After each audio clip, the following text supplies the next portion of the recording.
এখন দেখেন আল্লাহ কি বলে, ইম্মা ইয়াবলুগান্না ইনদাকাল কিবারা আহাদুহুমা আও কিলাহুমা, তোমার মা বাবার দুইজনের একজন যদি বয়স্ক হয়ে যায় অথবা বুড়া বুড়ি হয়ে যায়, আও কিলাহুমা, অথবা তোমার মা বাবা উভয় যদি বয়স্ক হয়ে যায় বা বুড়া বুড়ি হয়ে যায়, ফালা তাকুল্লাহুমা উফ, বলেন উফ। আল্লাহ বলেন ফালা তাকুল্লাহুমা উফ, উফ শব্দটাও কখনো তাদেরকে বলবা না। উফ, আব্বা এত কাশাকাশি করেন না তো। আয়াতে আল্লাহ বলেন আমি বনি ইসরাইলের থেকে অঙ্গীকার গ্রহণ করলাম, এক নাম্বার লা তা'বুদুনা ইল্লাল্লাহ, তোমরা আল্লাহ ছাড়া অন্য কারো ইবাদত করবা না। মদিনার ইহুদিদেরকে আল্লাহ জানায় দেয়, নবী আপনি মদিনার ইহুদিদেরকে স্মরণ করায় দেন, আগের জামানার বনি ইসরাইল তাদের কিতাবের মধ্যে আমি আল্লাহ অঙ্গীকার নিয়েছিলাম নবীর মাধ্যমে। এক নাম্বার অঙ্গীকার লা তা'বুদুনা ইল্লাল্লাহ, তোমরা আল্লাহ ছাড়া কারো ইবাদত করবা না। প্রথম অংশের শিক্ষা শুধু বনি ইসরাইল নয়, লা তা'বুদুনা ইল্লাল্লাহর শিক্ষা হলো আমি আপনি আমরা সবাই যারা আল্লাহর বান্দা মনে করি, একত্ববাদে বিশ্বাস করি, আমাদেরকেও বলছে তোমরা এক আল্লাহ ছাড়া কারো ইবাদত করবা না। আমরা ইবাদত করি কার? আল্লাহ। কেন? সূরা জারিয়াতের 56 নম্বর আয়াতে আল্লাহ বলেন, ওয়ামা খালাকতুল জিন্না ওয়াল ইনসা ইল্লা লিয়াবুদুন, আমি মানুষ বানাইলাম, জিন বানাইলাম, লিয়াবুদুন, আমি আল্লাহর ইবাদত করার জন্য। এই আয়াতে আল্লাহ বললেন আল্লাহ ছাড়া কারা ইবাদত করবা না। অন্য আয়াতে বলেন আমি তোমাদেরকে বানাইছি ইবাদত করার জন্য। প্রশ্ন হয় মাবুদ কতদিন ইবাদত করব? সূরা হিজরের 99 নম্বর আয়াতে আল্লাহ বলেন, ওয়া'বুদ রাব্বাকা হাত্তা ইয়াতিয়াকাল ইয়াকিন, মরণ আসা পর্যন্ত তুমি তোমার রবের ইবাদত করবা। এই আয়াতে বললেন আল্লাহ ছাড়া কারো ইবাদত করবা না। আরেক আয়াতে বললেন তোমাদেরকে বানাইছি ইবাদতের জন্য, তাই ইবাদত করবা আমি আল্লাহর। আরেক আয়াতে আল্লাহ বলে দিলেন ইবাদত করবা মরণ পর্যন্ত, মরণ আসার আগ পর্যন্ত তোমার ইবাদত করা লাগবে। তাহলে বলেন কেউ যদি বলে 2 রাকাত নামাজ পড়লে পড়ার মতো আর জিন্দেগিতে ইবাদত লাগবে না, কথাটা কি সঠিক না ভুল? 2 রাকাত নামাজ পড়ার মতো পড়লে আর ইবাদতের প্রয়োজন নাই। যদি বলে আল্লাহ বলছেন মরণ পর্যন্ত ইবাদত করো, যে বলবে ভণ্ড, প্রতারক। কারো পীর যদি বলে, পীর মুরিদ উভয় ভণ্ড হিসাবে প্রমাণিত, কারণ ইবাদত হবে মরণ পর্যন্ত একমাত্র কার? আল্লাহ। আল্লাহর ইবাদত যে আমি আপনি আমরা করব, এই ইবাদত কবুলের শর্ত 2টা। আওয়াজ দিয়ে বলেন কয়টা? 2টা। 1 নাম্বার আল ইখলাস, একনিষ্ঠভাবে শুধু আল্লাহরই ইবাদত করা। আল্লাহ বলেন ওয়ামা উমিরু ইল্লা লিয়াবুদুল্লাহা মুখলিসিনা লাহুদ্দিন। সূরা বাইয়িনায় আল্লাহ বলেন ওয়ামা উমিরু ইল্লা লিয়াবুদুল্লাহা মুখলিসিনা লাহুদ্দিন, তাদেরকে আদেশ করা হয়েছে ইল্লা লিয়াবুদুল্লাহা মুখলিসিনা লাহুদ্দিন, আল্লাহর জন্য একনিষ্ঠভাবে যেন ইবাদত করি। এই আদেশ আমাদেরকে দিয়েছেন কে? আওয়াজ দিয়ে বলেন ইবাদত আমাদের আল্লাহ কবুল করবে কিনা এর জন্য শর্ত কয়টা? 1 নাম্বার আল ইখলাস, ইখলাসের সাথে ইবাদত করা। 2 নাম্বার আল মুওয়াফাকাতু লিশ-শারঈন নবী সাল্লাল্লাহু আলাইহি ওয়াসাল্লাম, আল্লাহর নবীর শিখানো পদ্ধতি অনুযায়ী ইবাদত করা। 1 নাম্বার আল্লাহর জন্য ইবাদত করা, 2 নাম্বার আল্লাহর নবীর শিখানো পদ্ধতিতে ইবাদত করা। বলেন আমরা রোজা রাখি কার জন্য? জোরে বলেন, রোজা রাখি আমরা কার জন্য? রমজান মাসে আমরা খানা খাই না, হুকুম কার? ঈদের দিন আমরা রোজা রাখতে পারবো না, এই হুকুম কার? কেউ যদি বলে রোজা রাখা আল্লাহর হুকুম, তাই আমি ঈদের দিন রোজা রাখবো, হ্যাঁ হুকুম তো মানলেন আল্লাহর, আমার নবীর তরিকা অনুযায়ী হয় নাই, তাই আপনার রোজা এটা কবুল হবে না। হুকুম আল্লাহ রোজা রাখা, আপনি ঈদের দিন রোজা রাখলেন, ঈদের দিন আপনি রোজা নামক ইবাদত করলেন, এই ইবাদত আপনার কবুল হবে না। যদিও ইবাদত হয়েছে আল্লাহর জন্য, নবীর তরিকা অনুযায়ী হয় নাই, তাই ইবাদত হবে না। তাই ইবাদত কবুলের 1 নাম্বার শর্ত আল্লাহর জন্য ইবাদত করা, 2 নাম্বার নবীজি সাল্লাল্লাহু আলাইহি সাল্লামের শিখানো পদ্ধতিতে ইবাদত করা। এই জন্য আল্লাহ নবীকে আল্লাহ বলেন, নবী আপনি বলেন আন্না হাদা সিরাতি মুস্তাকিমা, দুনিয়ার মানুষকে আপনি জানায় দেন আন্না হাদা সিরাতি মুস্তাকিমা, এটাই আমার রাস্তা, মুস্তাকিমা সঠিক রাস্তা, ফাত্তাবিউহু, এই রাস্তারই তোমরা অনুসরণ করো। আসেন এবার আবার আল্লাহ বানাইছে ইবাদতের জন্য, আল্লাহ বলেন আল্লাহ ছাড়া কারো ইবাদত করবা না। 3 নাম্বার আল্লাহ বলেন মরণ পর্যন্ত ইবাদত করবা। 4 নাম্বার জানলাম ইবাদতের শর্ত 2টা। 1 নাম্বার আল্লাহর জন্য ইবাদত করা, 2 নাম্বার আবার নবীর শিখানো পদ্ধতিতে ইবাদত করা। নবীর শিখানো পদ্ধতিতে ইবাদত কেন আল্লাহ বলেন? নবী আপনি বলেন আন্না হাদা সিরাতি মুস্তাকিমা, এটাই আমার রাস্তা, ফাত্তাবিউহু, এই রাস্তার তোমরা অনুসরণ করে নাও। তাহলে কোরআন শুধু মানবেন না, কোরআন হাদিস উভয়টা?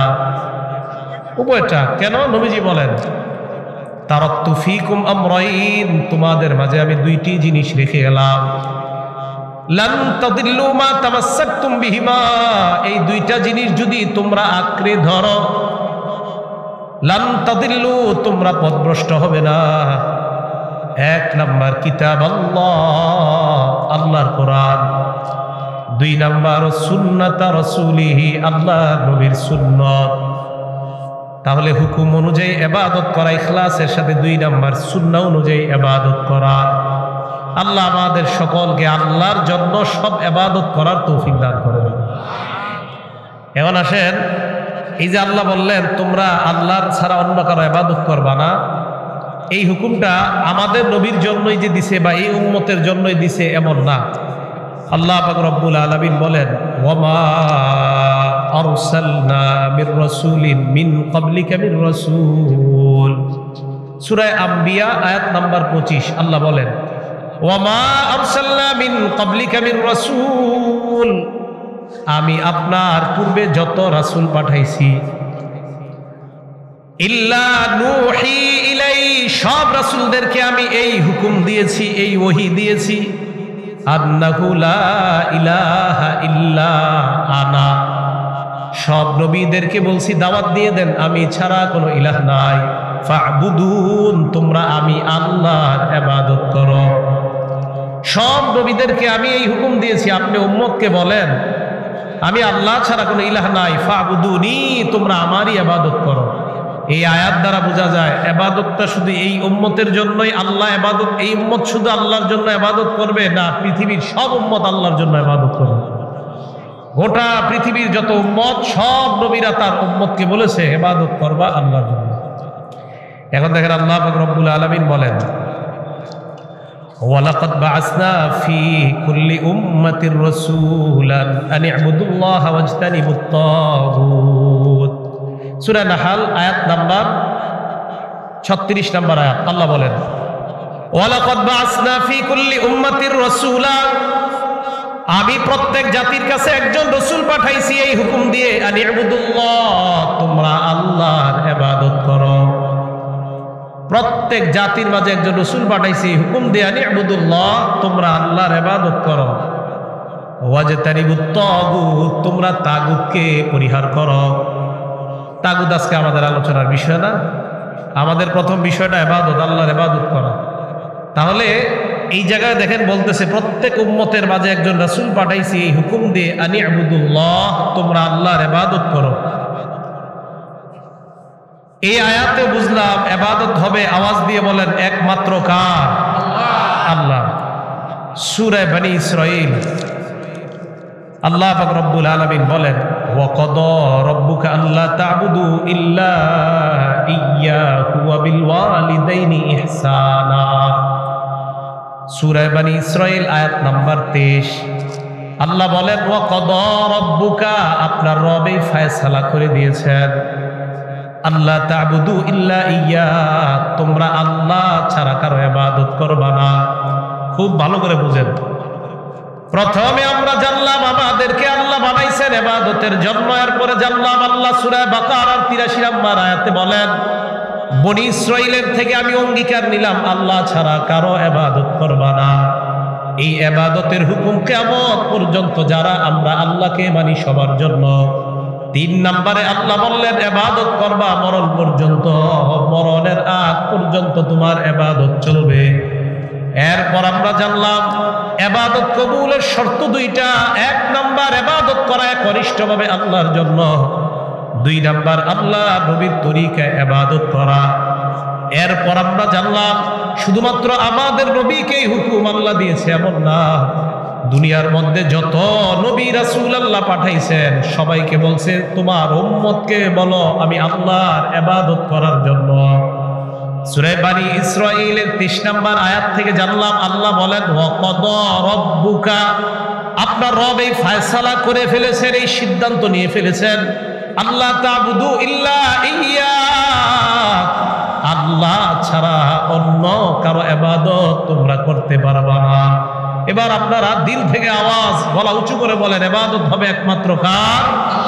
আল্লাহ। এটাই বলছেন সূরা বাকারার 83 নম্বর আয়াতে ওয়াইজ আখাযনা মিসাকা বানী ইসরাঈল লা তা'বুদুনা ইল্লাল্লাহ, আমি অঙ্গীকার নিলাম যে তোমরা আল্লাহ ছাড়া আর কারো ইবাদত করবে না। আল্লাহ বলেন ওয়া ইলা সামুদ আখাহুম সালিহা, সামুদ জাতির নিকট আমি তাদের ভাই সালেহ নবীকে পাঠাইলাম এই হুকুম দিয়ে উবুদুল্লাহ। সামুদ জাতিকে তাদের নবী সালেহ বলছে তোমরা আল্লাহর ইবাদত করো। ওয়া ইলা আদিন আখাহুম হুদা, আদ জাতির নিকট তাদের ভাই হুদ নবীকে আমি পাঠাইলাম ফাকালা ইয়া কওমি ইবুদুল্লাহ, হুদ নবী তার জাতিকে বলছে হে আমার সম্প্রদায় তোমরা আল্লাহর ইবাদত করো।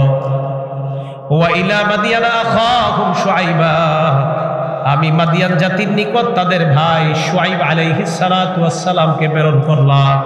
ফাকালা ইয়া কওমি ইবুদুল্লাহ, উনিও দাওয়াত দিয়েছে আমার সম্প্রদায় তোমরা ইবাদত করো আল্লাহর। ওয়া লাকাদ আরসালনা নূহান ইলা কওমিহি ফালাবিসা ফীহিম আলফা সানাতিন ইল্লা 50 আমা, আমি নূহ নবীকে তার সম্প্রদায়ের মাঝে প্রেরণ করলাম, 950 বছর দাওয়াত দিছে ইবাদত করো আল্লাহর। হযরতে নূহ নবী দাওয়াত দিলেন ইবাদত করো আল্লাহর। সামুদ জাতিকে সালেহ নবী বললেন ইবাদত করো আল্লাহর। হুদ নবী আদ জাতিকে বললেন ইবাদত করো আল্লাহর। শুআইব নবী মাদিয়ানবাসীকে বললেন ইবাদত করো আল্লাহর। আল্লাহ বলেন দুনিয়ার সব নবীকে পাঠাইলাম, সবাই বলছে লা ইলাহা ইল্লা আনা, আমি আল্লাহ ছাড়া কোনো ইলাহ নাই, ইবাদত করবা ফা'বুদুন, আমি আল্লাহর ইবাদত করো। তাহলে টোটাল বিষয়টা বুঝতে পারলাম, মরণ পর্যন্ত আমার আপনার দেহে যতদিন প্রাণ আছে ইবাদত হবে একমাত্র একজনের, তিনি হলেন আল্লাহ। মাশাআল্লাহ, বুঝে আসছে আপনাদের? কতগুলো আয়াতে সব বলতেছে আল্লাহ ইবাদত আমার ছাড়া অন্য কারো ইবাদত হবে না। এই জন্য ইবাদতের ক্ষেত্রে আল্লাহর ইবাদতের ক্ষেত্রে অংশীদারিত্ব সাব্যস্ত করা যাবে না, শুধু আল্লাহর জন্য ইবাদত করা, অন্য কারোর জন্য ইবাদত না করা। এখন আপনারা একটা গরু জবাই করবেন, বলেন তো গরু জবাই করে গোশত বিলানো এটা একটা ভালো কাজ না? কোরবানি করা গোশত বিলানো ভালো কাজ না? এখন আপনি গরু জবাই করার সময় বললেন আল্লাহর নামে আর খাজা বাবার নামে জবাই করলাম, হ্যাঁ, শিরিক হয়ে যাবে। ইবাদত হবে একমাত্র একজনের জন্য, তিনি কে? আল্লাহ। এই ব্যাপারে আল্লাহ বলেন কুল, নবী আপনি বলেন ইন্না সলাতি, আমার নামাজ, ওয়া নুসুকি, আমার কুরবানি, ওয়া মাহইয়ায়া, আমার জীবন, ওয়া মামাতি, আমার মরণ, লিল্লাহি রাব্বিল আলামিন, বিশ্ব জগতের রব আল্লাহর জন্য। আমার জীবন, আমার নামাজ, আমার ইবাদত সব আল্লাহর জন্য। আমি কুরবানি করি, এটা ইবাদত, ইবাদত হবে আল্লাহর। আমি রোজা রাখি, এটা ইবাদত, এই ইবাদত হবে এটা আল্লাহর। আমি গরু জবাই করি, এটা ইবাদত, এই ইবাদত হবে আল্লাহ, তাই শুধুমাত্র আল্লাহর নামে আমি এই গরু জবাই করি। তো প্রথম অংশ থেকে আমরা বুঝলাম ওয়াইদ আখাযনা মিসাকা বানি ইসরাঈল লা তা'বুদুনা ইল্লাল্লাহ, আমি বনি ইসরায়েলের কাছ থেকে এই অঙ্গীকার নিলাম যে তোমরা আল্লাহ ছাড়া কারো ইবাদত করবে না। আপনারা আপনাদের সন্তানদেরকে ছোটবেলা থেকে, ভালো করে শুনেন এই জায়গাটা, একদম ছোটবেলা থেকে তাদের বয়স যখন 7 বছর বা 10 বছর অথবা আগে পরে হয়, তাদেরকে আপনারা তাওহীদ শিক্ষা দিবেন। জোরে বলেন, কি শিক্ষা দিব? তাওহীদ মানে একত্ববাদ স্বীকার করা, সব কিছু আমার একমাত্র একজনের জন্য, তিনি কে? আল্লাহ। তিরমিজি শরীফের হাদিস, হাদিস নাম্বার 2516 নাম্বার হাদিস। নবীজির সাহাবা আব্দুল্লাহ ইবনে আব্বাস রাদিয়াল্লাহু তাআলা আনহুমার বর্ণনা, তিনি বলেন কুনতু খালফান নবী সাল্লাল্লাহু আলাইহি ওয়াসাল্লাম, আমি আল্লাহ নবীর পিছনে ছিলাম। নবী আমাকে বললেন ইয়া গুলাম, হে বালক, আমাকে ডাক দিলেন হে বালক, হে বৎস, হে তরুণ বলে আমাকে ডাক দিয়ে বললেন ইহফাজিল্লাহ ইয়াহফাজকা, তুমি আল্লাহকে সংরক্ষণ করো, আল্লাহকে হেফাজত করো। আল্লাহকে সংরক্ষণ করা, আল্লাহকে হেফাজত করার এর কি অর্থ? আল্লাহর বিধি নিষেধগুলা পালন করার ক্ষেত্রে, আল্লাহর ইবাদত করার ক্ষেত্রে অন্য কোনো কিছুকে তার সাথে শরীক করবা না। আল্লাহর নবী আব্দুল্লাহ ইবনে আব্বাসকে বলেন ইহফাজিল্লাহ, তুমি যদি আল্লাহকে স্মরণ করো, ইয়াহফাজকা, আল্লাহ তোমাকে দুনিয়ার বিপদ আপদ থেকে হেফাজত করবে। তুমি আল্লাহকে হেফাজত করো। আল্লাহকে হেফাজত করার অর্থ ইবাদত হবে আল্লাহ, শিরিক মুক্ত ইখলাস যুক্ত ইবাদত হবে আল্লাহ। এইভাবে যদি তুমি করতে পারো আর আল্লাহকে যদি একচ্ছত্র ক্ষমতার অধিকারী তুমি মানতে পারো, ইয়াহফাজকা, বিপদ আপদে আল্লাহ তোমাকে হেফাজত করবে। আপনার ছেলেকে ছোটবেলা থেকে শিক্ষা দেওয়া। এরপরে নবীজি বলেন শোনো, ওয়ালাম আন্নাল উম্মাতা লাউ ইজতামাউ আলা আইয়ানফাউকা বিশাই, সারা দুনিয়ার মানুষ যদি একত্রিত হয়ে যায় তোমার উপকার করার জন্য, লাম ইয়ানফাউকা বিশাইইন ইল্লা ক্বাদ কাতাবাহুল্লাহু লাক, সারা দুনিয়ার মানুষ তোমার অতটুকুই উপকার করতে পারবে যতটুকু আল্লাহ তোমার উপকার করতে চায়। সারা দুনিয়ার মানুষ যদি তোমার উপকার করতে চায়, সারা দুনিয়ার মানুষ ততটুকুই উপকার করতে পারবে যতটুকু আল্লাহ তোমার উপকার করতে চায়। এবার নবী বলেন ওয়ালাউ ইজতামাউ আলা আইয়াদুররুকা বিশাইইন, সারা দুনিয়ার মানুষ যদি তোমার ক্ষতি করতে চায়, লাম ইয়াদুররুকা বিশাইইন ইল্লা ক্বাদ কাতাবাহুল্লাহু আলাইক, তোমার ততটুকুই ক্ষতি করতে পারবে যতটুকু আল্লাহ চায়, এর চাইতে বেশি ক্ষতি করতে পারবে না। এই জায়গায় আপনি আপনার সন্তানকে শিক্ষা দিয়ে দেন, উপকারের জিনিসগুলো আল্লাহর কাছে চেয়ে নাও, আর তোমার যেন ক্ষতি কেউ করতে না পারে আল্লাহর কাছে দোয়া করবা, আল্লাহ আমার জীবনের ভাগ্যে যেই খারাপ বিষয়গুলো লেখা, মেহেরবানি করে আমার ভাগ্য আপনি পরিবর্তন ঘটায় দেন। ভাগ্য দুই প্রকার, একটা হলো মুআল্লাক আর একটা মুবরাম। মুআল্লাক হলো যেটা ঝুলন্ত ভাগ্য, এটা পরিবর্তন করার সুযোগ আছে, সম্ভাবনা আছে, তা আল্লাহর কাছে দোয়া করে এটা পরিবর্তন করার চেষ্টা করা, যে আল্লাহ আমার যে ঝুলন্ত ভাগ্যগুলোর মধ্যে খারাপ যে কথাগুলো লেখা আছে, আল্লাহ এগুলাকে আপনি পরিবর্তন করে আমাকে ভালো ভাগ্যে রূপান্তরিত করে দেন। নবীজি বলেন মুনাজাত আর দোয়ার মাধ্যমে সারা পৃথিবীর কেউ ভাগ্য পরিবর্তন করতে পারে না, কিন্তু দোয়ার মাধ্যমে ঝুলন্ত ভাগ্য আল্লাহ পরিবর্তন করেন। আপনি যখন আপনার সন্তানকেও একমাত্র তাওহীদ শিক্ষা দিবেন যে আল্লাহ আল্লাহ ছাড়া আর কেউ নাই, এটা শিক্ষা দেওয়ার পর সাথে সাথে এটা বলবেন তোমার উপকার দুনিয়ার মানুষ ততটুকুই পারবে যতটুকু আল্লাহ চায়, তোমার ক্ষতি ততটুকু করতে পারবে যতটুকু আল্লাহ চায়, সাথে সাথে বলে দিবেন ক্ষতিটা যেন কেউ করতে না পারে, আল্লাহর কাছে দোয়া করবেন। আল্লাহ আমাদের সকলকে প্রথম যে অংশটা আমরা জানলাম লা তা'বুদুনা ইল্লাল্লাহ, আল্লাহ ছাড়া কারো ইবাদত করা যাবে না, আমরা যেন কথাগুলো বুঝে শুনে ইবাদত একমাত্র আল্লাহর জন্যই করতে পারি, আল্লাহ তৌফিক দান করেন। 2 নাম্বার ওয়াবিল ওয়ালিদাইনি ইহসানা, পিতামাতার প্রতি সদাচরণ করা। আমি এই অঙ্গীকার নিলাম ওয়াবিল ওয়ালিদাইনি ইহসানা, 2 নাম্বার পিতামাতার প্রতি সদাচরণ করো। সূরা বনী ইসরাঈলের মধ্যে আল্লাহ বলছে, আল্লাহ ফয়সালা করছে আল্লাহ ছাড়া কারো ইবাদত করবা না, আর পিতা মাতার আনুগত্য করবা, এই ফয়সালা আল্লাহ করে দিয়েছেন। এই আয়াতে আল্লাহ 1 নম্বরে বললেন আল্লাহ ছাড়া কারো ইবাদত করা যাবে না, 2 নম্বরে বললেন ওয়াবিল ওয়ালিদাইনি ইহসানা, পিতা মাতার আনুগত্য করো, পিতা মাতার প্রতি সদাচরণ করো। আল্লাহ পাক রব্বুল আলামিন পবিত্র কোরআনে বলেন, মন দিয়ে শুনবো, ওয়াসাইনাল ইনসানা বিওয়ালিদাইহি ইহসানা। আল্লাহ বলেন ওয়াসাইনাল ইনসান, আমি মানুষকে ওসিয়ত করলাম, আদেশ করলাম, বিওয়ালিদাইহি ইহসানা, মানুষ যেন পিতা মাতার প্রতি সদাচরণ করে। আমি আল্লাহ পিতা মাতার প্রতি সদাচরণ করার আদেশ করলাম। এটা এক জায়গায় আল্লাহ বলেন। আরেক আয়াতে আল্লাহ বলেন ওয়াসাইনাল ইনসানা বিওয়ালিদাইহি হুসনা, এক জায়গায় বললেন ইহসানা, আরেক জায়গায় বললেন হুসনা। আমি আল্লাহ মানুষকে আদেশ করলাম মানুষ যেন পিতা মাতার প্রতি সদাচরণ করে, এই হুকুম আমি আল্লাহ করলাম। সূরা আহকাফের 15 নম্বর আয়াতে আল্লাহ বললেন ইহসানা, আমি আল্লাহ মানুষকে বললাম পিতা মাতার প্রতি সদাচরণ করার জন্য। এই আয়াতে আল্লাহ ইহসানা বললেন, ইহসান অর্থ সদাচরণ করা। 20 নম্বর পারায় আল্লাহ বলেন হুসনা, ওয়াসাইনাল ইনসানা বিওয়ালিদাইহি হুসনা। 2টা জায়গা কেন বললাম মন দিয়ে শুনেন। একটা হলো 20 নম্বর পারা 16 নম্বর পৃষ্ঠা সূরা আনকাবুত আয়াত নাম্বার 7, আরেকটা হলো 26 নম্বর পারা 2 নম্বর পৃষ্ঠা সূরা আহকাফ আয়াত নাম্বার 15। খুব মন দিয়ে শুনেন, এই 2 আয়াত কেন বললাম। 2 আয়াতে আল্লাহ বলছেন আমি মানুষকে আদেশ করলাম পিতা মাতার প্রতি সদাচরণ করার জন্য। বলেন তো আমরা আমাদের আব্বা আম্মার প্রতি সদাচরণ করব, তাদের কথা মেনে চলবো, এই হুকুমটা কার? আল্লাহ।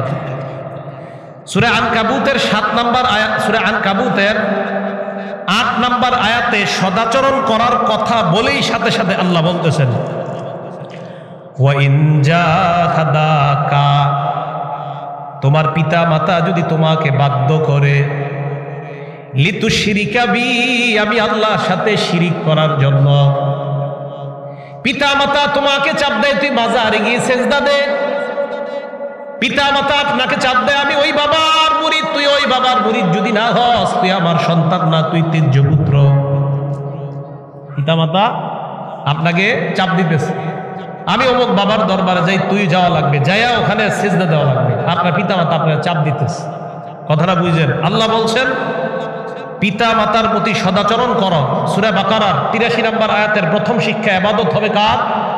2 নাম্বার পিতা মাতার প্রতি সদাচরণ করো। তো আমি আরো কয়েকটা আয়াত বললাম যে আয়াতে আল্লাহ হুকুম করতেছে পিতা মাতার প্রতি সদাচরণ করো, কিন্তু এরপরে কি বলতেছে দেখেন, পিতা মাতা যদি তোমাকে বাধ্য করে লিতুশরিকা বি, আমি আল্লাহর সাথে শিরিক করার জন্য।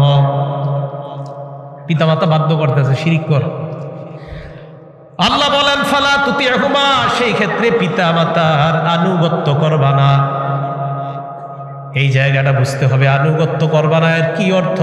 পিতা মাতা তোমাকে শিরিক করতে বললে এই শিরিকের হুকুম মান্য করা তোমার জন্য ওয়াজিব না। হ্যাঁ, আল্লাহ পাক রব্বুল আলামিন অন্য আয়াতে বলে ওয়া সাহিবহুমা ফিদ দুনিয়া মারুফা, যতদিন তুমি দুনিয়াতে বাঁচবা তোমার পিতা মাতা যদি মাজার পূজারি হয়, বাবা ভক্ত হয়, তোমার পিতা মাতা যদি কবরে সেজদা দেয়, তুমি যতদিন দুনিয়াতে বাঁচবা ওয়া সাহিবহুমা, তাদের প্রতি ভালো আচরণ করা লাগবে, বাবা মার মতো আচরণ করা লাগবে। হ্যাঁ, শান্ত ভাষায় তুমি বলবা আব্বা আপনি আমাকে শিরিক করতে বললেন, আমি আপনার এই কথাটা মানতে পারবো না। বাবা যদি রাগ হয়ে আপনাকে 2-4টা থাপ্পড় দিয়ে দেয়, আপনি রাগ হওয়া যাবে না। আল্লাহ বলে ওয়া সাহিবহুমা, পিতা মাতার প্রতি আচরণ ভালো করবা, তবে শিরিকের কর্মকাণ্ডটা তুমি করবা না।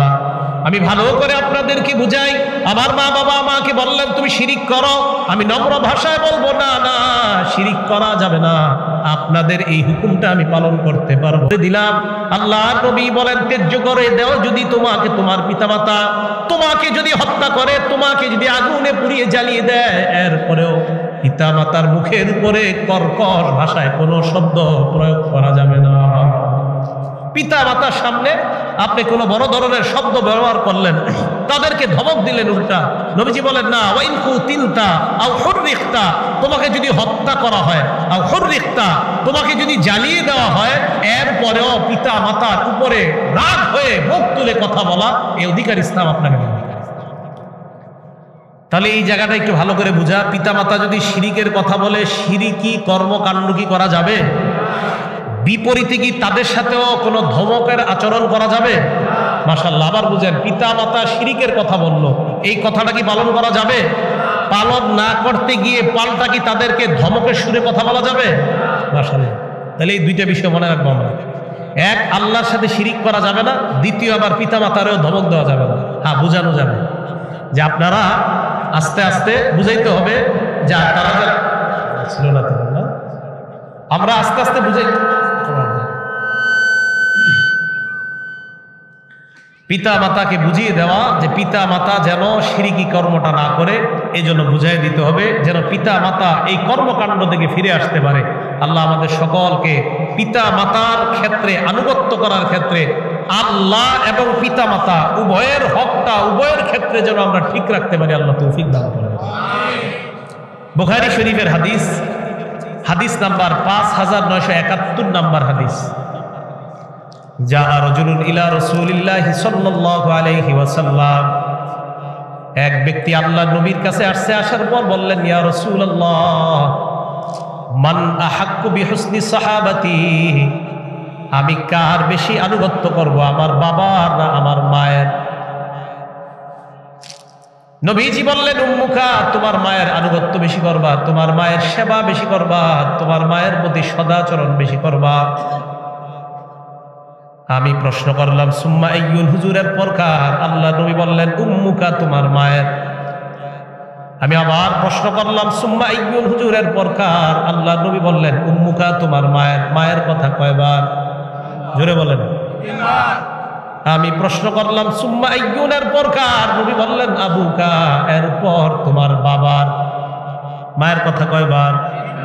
প্রশ্ন, মায়ের কথা নবী 3 বার কেন বললেন? এই 3 বার বলার একটা কারণ আছে। সবাই আমার সাথে বলেন, মায়ের কথা নবী কেন 3 বার বললেন? একটু সবাই বাংলাটা বলেন তো, মায়ের কথা বলেন। মায়ের কথা নবী 3 বার কেন বললেন? জবাব, মা এমন 3টা কষ্ট পায় যে 3টা কষ্ট বাবা কখনো পায় না। মা 3টা কষ্ট পায় যে 3 কষ্ট বাবারা কখনো পায় না, তাই মায়ের কথা বলছে 3 বার। আল্লাহ বলেন, হামালাতহু উম্মুহু কুরহা। 1 নাম্বার, মা সন্তানটাকে পেটে নিছে, এটা বাবা কখনো পারে না। 2 নাম্বার, ওয়াদাআতহু কুরহা, সন্তান প্রসব করার বেদনা বাবা কখনো সয় না, এটা একমাত্র মাই সহ্য করে। এই জন্য হাদিসে আল্লাহ নবী বলেন, কোন নারী সন্তান প্রসব করার সময় যদি মারা যায়, আল্লাহ ওই নারীকে শাহাদাতের মর্যাদা দিয়ে দেন। সন্তান প্রসব করার সময় কোন নারী যদি মারা যায়, আল্লাহ তাকে শাহাদাতের মর্যাদা দেয়। কেন? এটা এত যন্ত্রণা, এই জন্য নবীজি এটাকে শাহাদাতের মর্যাদা দিয়েছে। পাশাপাশি কোন নারী সন্তান প্রসব করার সময় ওই নারী বেঁচে যায়। পুরুষ আমরা জিহাদের ময়দানে জিহাদ করার পর যদি আমরা বাড়িতে ফিরে আসি, আমাদেরকে আল্লাহ গাজীর সওয়াব দান করে দেয়। কোন নারী সন্তান প্রসব করার সময় যদি বেঁচে যায়, ওই নারীর আমল নামায় একজন গাজী নারীর সওয়াব আল্লাহ লিপিবদ্ধ করে দেয়। গাজী বেঁচে গেছে। 1 নাম্বার, পেটে ধারণ করার কষ্ট। 2 নাম্বার, প্রসব বেদনার কষ্ট। 3 নাম্বার, ওয়াহামলুহু ওয়া ফিসালুহু 30 শাহরা, মা সন্তানকে দুধ পান করায়, এই দুধ পান করানোর কষ্ট। 1টা নাই, 2টা নাই, 3টা নাই, বাচ্চা কান্না করতে দেরি, মা সাথে সাথে লাফ দিয়ে উঠে সন্তানটাকে দুধ পান করায়। বাবা কখনো এই কষ্টটা করে না। 1 নাম্বার, পেটে সন্তান নেয়, এটা বাবা কখনো নেয় না। 2 নাম্বার, সন্তান প্রসব করে মা, বাবা কখনো করে না। 3 নাম্বার, মা দুধ পান করায়, বাবা দুধ পান করায় না। তাহলে বলেন তো, মা কয়টা কষ্ট অতিরিক্ত করে যে 3টা কষ্ট বাবা করে না? ধরে বলেন, মা কয়টা কষ্ট করে? কোন পুরুষ কি সন্তান পেটে নেয়? কোন পুরুষ কি সন্তান প্রসব করে? কোন পুরুষ কি তার সন্তানকে বুকের দুধ পান করায়? যেহেতু পুরুষ সন্তান প্রসব করতে পারে না, পুরুষ সন্তান ধারণ করতে পারে না, পুরুষ সন্তানকে বুকের দুধ পান করাইতে পারে না, এই জন্য ইসলাম বলে নারী পুরুষ কখনো সমান অধিকার হতে পারে না। ইসলাম এই জন্যই বলে নারী পুরুষ সমান অধিকার না। যদি বলেন সমান অধিকার, তো মা বলবে আমি প্রথম সন্তানটা পেটে নিছি, দ্বিতীয়টা আপনি নেন। হ্যাঁ, এটাই তো সমান অধিকারের যুক্তি হবে। প্রথম সন্তান মা যদি নেয়, দ্বিতীয়টা বাপে, তৃতীয়টা মা, চতুর্থটা বাবা। এই জন্য ইসলাম নারী পুরুষের ক্ষেত্রে ব্যবধান, এটা কি ইসলাম অনুযায়ী নাকি যুক্তিও বলে ব্যবধান হওয়া দরকার? ব্যবধান হওয়া দরকার। তো নবীজি 3 বার মায়ের কথা কেন বলছে সবার মনে থাকবো তো ইনশাল্লাহ। পেটে ধারণের কষ্ট, প্রসব বেদনার কষ্ট, দুধ পান করানোর কষ্ট, এই 3 কষ্ট বাবা পায় না, তাই নবী বলছে তোমার মা, তোমার মা, তোমার মা, চতুর্থবারে বলছে তোমার বাবা। মুসনাদে আহমদ হাদিস নাম্বার 17187 নাম্বার হাদিস। ক্বালা রাসূলুল্লাহ সাল্লাল্লাহু আলাইহি ওয়াসাল্লাম, আল্লাহ নবী বলেন, ইন্নাল্লাহা ইউসিকুম বিল উম্মাহাতি সালাস, আল্লাহ তোমাদেরকে ওসিয়ত করেছেন মায়ের ক্ষেত্রে 3 বার।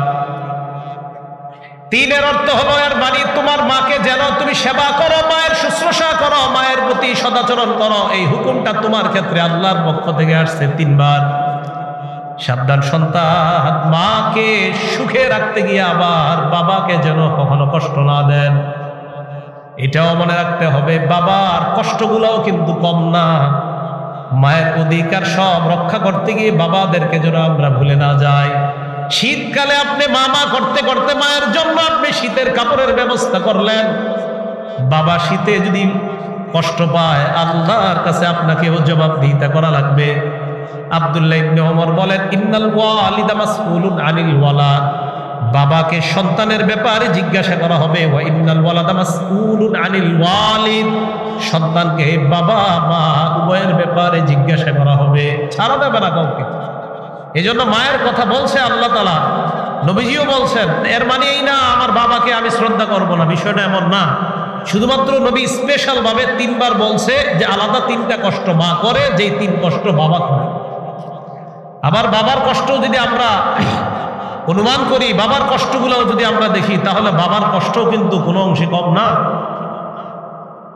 সারাদিন বাহিরে গিয়ে কষ্ট করে, কি পরিমাণ কষ্ট মেহনত করে, তো তার কষ্ট কিন্তু কম না। আল্লাহ আমাদের সকলকে মা বাবা উভয়ের প্রতি যেন সদাচরণ করতে পারে আল্লাহ তৌফিক দান করেন। নবীজি সাল্লাল্লাহু আলাইহি সাল্লামের এক সাহাবা নবীজির কাছে আসছে, হাদিসটা মুসনাদে আহমদে আসছে 15538 নাম্বার হাদিস। নবীজির সামনে আসছে, নবীজির সামনে আসার পরে কয়, ইন্নী আরাদতুল জিহাদ ইয়া রাসূলুল্লাহ মাকা, হুজুর আমি আপনার সাথে জিহাদের ময়দানে গিয়ে একসাথে থেকে জিহাদ করতে চাই।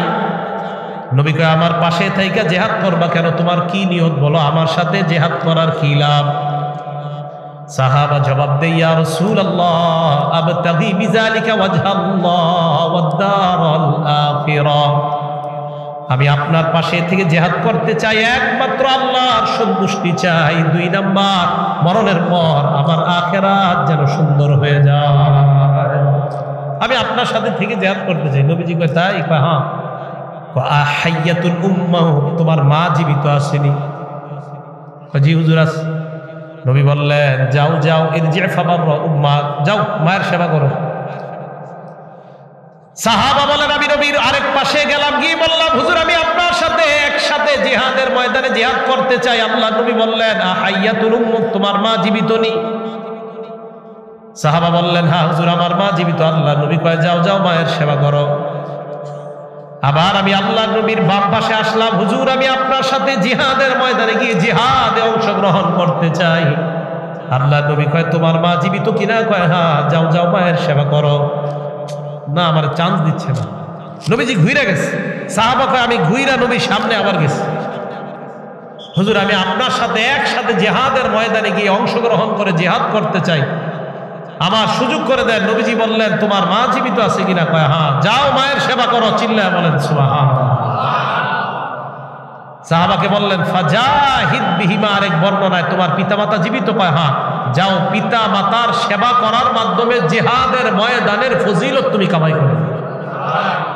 আল্লাহ বললেন লা তা'বুদুনা ইল্লাল্লাহ, আল্লাহ ছাড়া কারো ইবাদত করবা না। ওয়া বিল ওয়ালিদাইনি ইহসানা, পিতা মাতার প্রতি সদাচরণ করো। মুসনাদ আহমদ হাদিস নাম্বার 25337 নাম্বার হাদিসের বর্ণনা। আল্লাহর নবী বলেন আমি ঘুমাইলাম, ঘুমের মধ্যে দেখলাম রাআইতুনি ফিল জান্নাহ, আমি ঘুমের মধ্যে দেখলাম আমি আল্লাহর জান্নাতের মধ্যে ঘুরে বেড়াই। নবীজি বলেন আমি ঘুমে আমি দেখলাম আমি জান্নাতে। মন দিয়ে শুনেন এই জায়গাটা। হঠাৎ সামিআতু সাওতা কারিইন, একজন মানুষের কণ্ঠের আওয়াজ আমার কানে পাইলাম। আমি হঠাৎ বুঝতে পারলাম এই মানুষটা আল্লাহর কোরআন তেলাওয়াত করতেছে। সুবহানাল্লাহ। আমি জান্নাতে বিচরণ করতেছি, একজনের তেলাওয়াতের আওয়াজ পেলাম কানে। নবীজি বলেন ঘুমের মধ্যে আমি বললাম কে এটা? জবাব দেওয়া হয় হারেসা ইবনে নুরমান। নাম কি? হারেসা। বলেন কি নাম? সবাই বলেন হারিসা। কি নাম? হারিসা ইবনে নুরমান। এটা ইয়া রাসূলুল্লাহ। আল্লাহর নবী কয় সর্বনাশ, কি ফজিলত, জান্নাতের মধ্যে আইসাও তার কোরআনের আওয়াজ আমি পাই। প্রশ্ন করলাম কেন? জবাব দেওয়া হয় কাযালিকাল বিররু কাযালিকাল বিররু কাযালিকাল বিররু। কয় মা বাবার সেবা করলে এটাই ফায়দা, মা বাবার সেবা করলে এটাই ফায়দা, মা বাবার সেবা করলে এটাই ফায়দা। আল্লাহর নবী কয় কানা আহাক্কান নাসি বিউম্মিহি অথবা আবাররান নাসি বিউম্মিহি। আল্লাহর নবী কয় এই হারেসা তার মায়ের বড় পাগল ছিল, মায়ের বড় সেবা করত। এই জন্য আমি জান্নাতে গিয়ে তার কণ্ঠে কোরআনের আওয়াজ শুনতে পাই। মায়ের সেবা করত, কোরআন পড়ার সুযোগ করে দিয়েছে আল্লাহ। নবীজি বলেন স্বপ্ন আমি স্বপ্নে দেখলাম জান্নাতে তার কণ্ঠের আওয়াজ আমার কণ্ঠে, তার কণ্ঠের আওয়াজ আমার কানে আসতেছে। আমি বললাম কেন? কয় কাযালিকাল বিররু কাযালিকাল বিররু। মা বাবার প্রতি সদাচরণের পুরস্কার এমনই, মা বাবার প্রতি সদাচরণের পুরস্কার এমনই। এই ছেলেটা মায়ের খুব সেবা করত, মায়ের খুব শুশ্রূষা করত। আল্লাহ খুশি হইয়া জান্নাতে তাকে কোরআন পড়ার ব্যবস্থা করেন। এই কথাটা আল্লাহ বললেন। কি বললেন? এক নাম্বার লা তা'বুদুনা ইল্লাল্লাহ, আল্লাহ ছাড়া কারো ইবাদত করবা না। ওয়া বিল ওয়ালিদাইনি ইহসানা, পিতা মাতার প্রতি সদাচরণ করবা। 2 তয়ালাসা ইবনে মাইয়াস, মনে থাকবে না আপনাদের? আল্লাহ জানে। তয়ালাসা ইবনে মাইয়াস। কি নাম? আব্দুল্লাহ ইবনে ওমর রাদিয়াল্লাহু তাআলা আনহুর ছাত্র। উনি আব্দুল্লাহ ইবনে ওমরের কাছে গেছে। যাওয়ার পর কয় হুজুর আসবতু যুনুবান, আমার বড় বড় অপরাধ হয়ে গেছে। তোকে কি হয়েছে? লা আরা খিলাফাহা। কয় হুজুর আমার অপরাধের বিপরীতে আমি কি করব, আমার কিছুই বুঝে আসতেছে না। আব্দুল্লাহ ইবনে ওমর কয় তুমি কি কইতে চাও সেটা বলো। আসবতু যুনুবান, আমি বড় বড় অপরাধ করছি হুজুর। আরাহা মিনাল কাবাইর, আমার অপরাধটা মনে হয় কবিরা গুনার অন্তর্ভুক্ত। আব্দুল্লাহ ইবনে ওমর বলেন অপরাধটা কি আমার কাছে বলো। ইবনে মাইয়াস জবাব দিলেন কাজা ওয়া কাজা, অপরাধ ওইটা ওইটা। এই জায়গাটা একটু বুঝেন। ওস্তাদ জিজ্ঞাসা করলেন ছাত্রকে কি করছো? কয় অপরাধ। কয় অপরাধটা কি? কয় ওইটা ওইটা। অপরাধের কথা কিন্তু উল্লেখ করে নাই, অপরাধের কথাটা উল্লেখ করে নাই। মানে কি বুঝলাম? কোন আল্লাহওয়ালা পীর সাহেবের কাছে আমরা কোনো অপরাধের কথা বললে বাহিরের কারো কাছে বলা যাবে না অপরাধগুলা কি করছে। কোন আল্লাহওয়ালা পীর সাহেবের কাছে আমরা গেলে মনে করেন বায়াত হইলাম, বায়াত হওয়ার পর উনি বলবে তুমি কি কি অপরাধ করো না করো জানাও।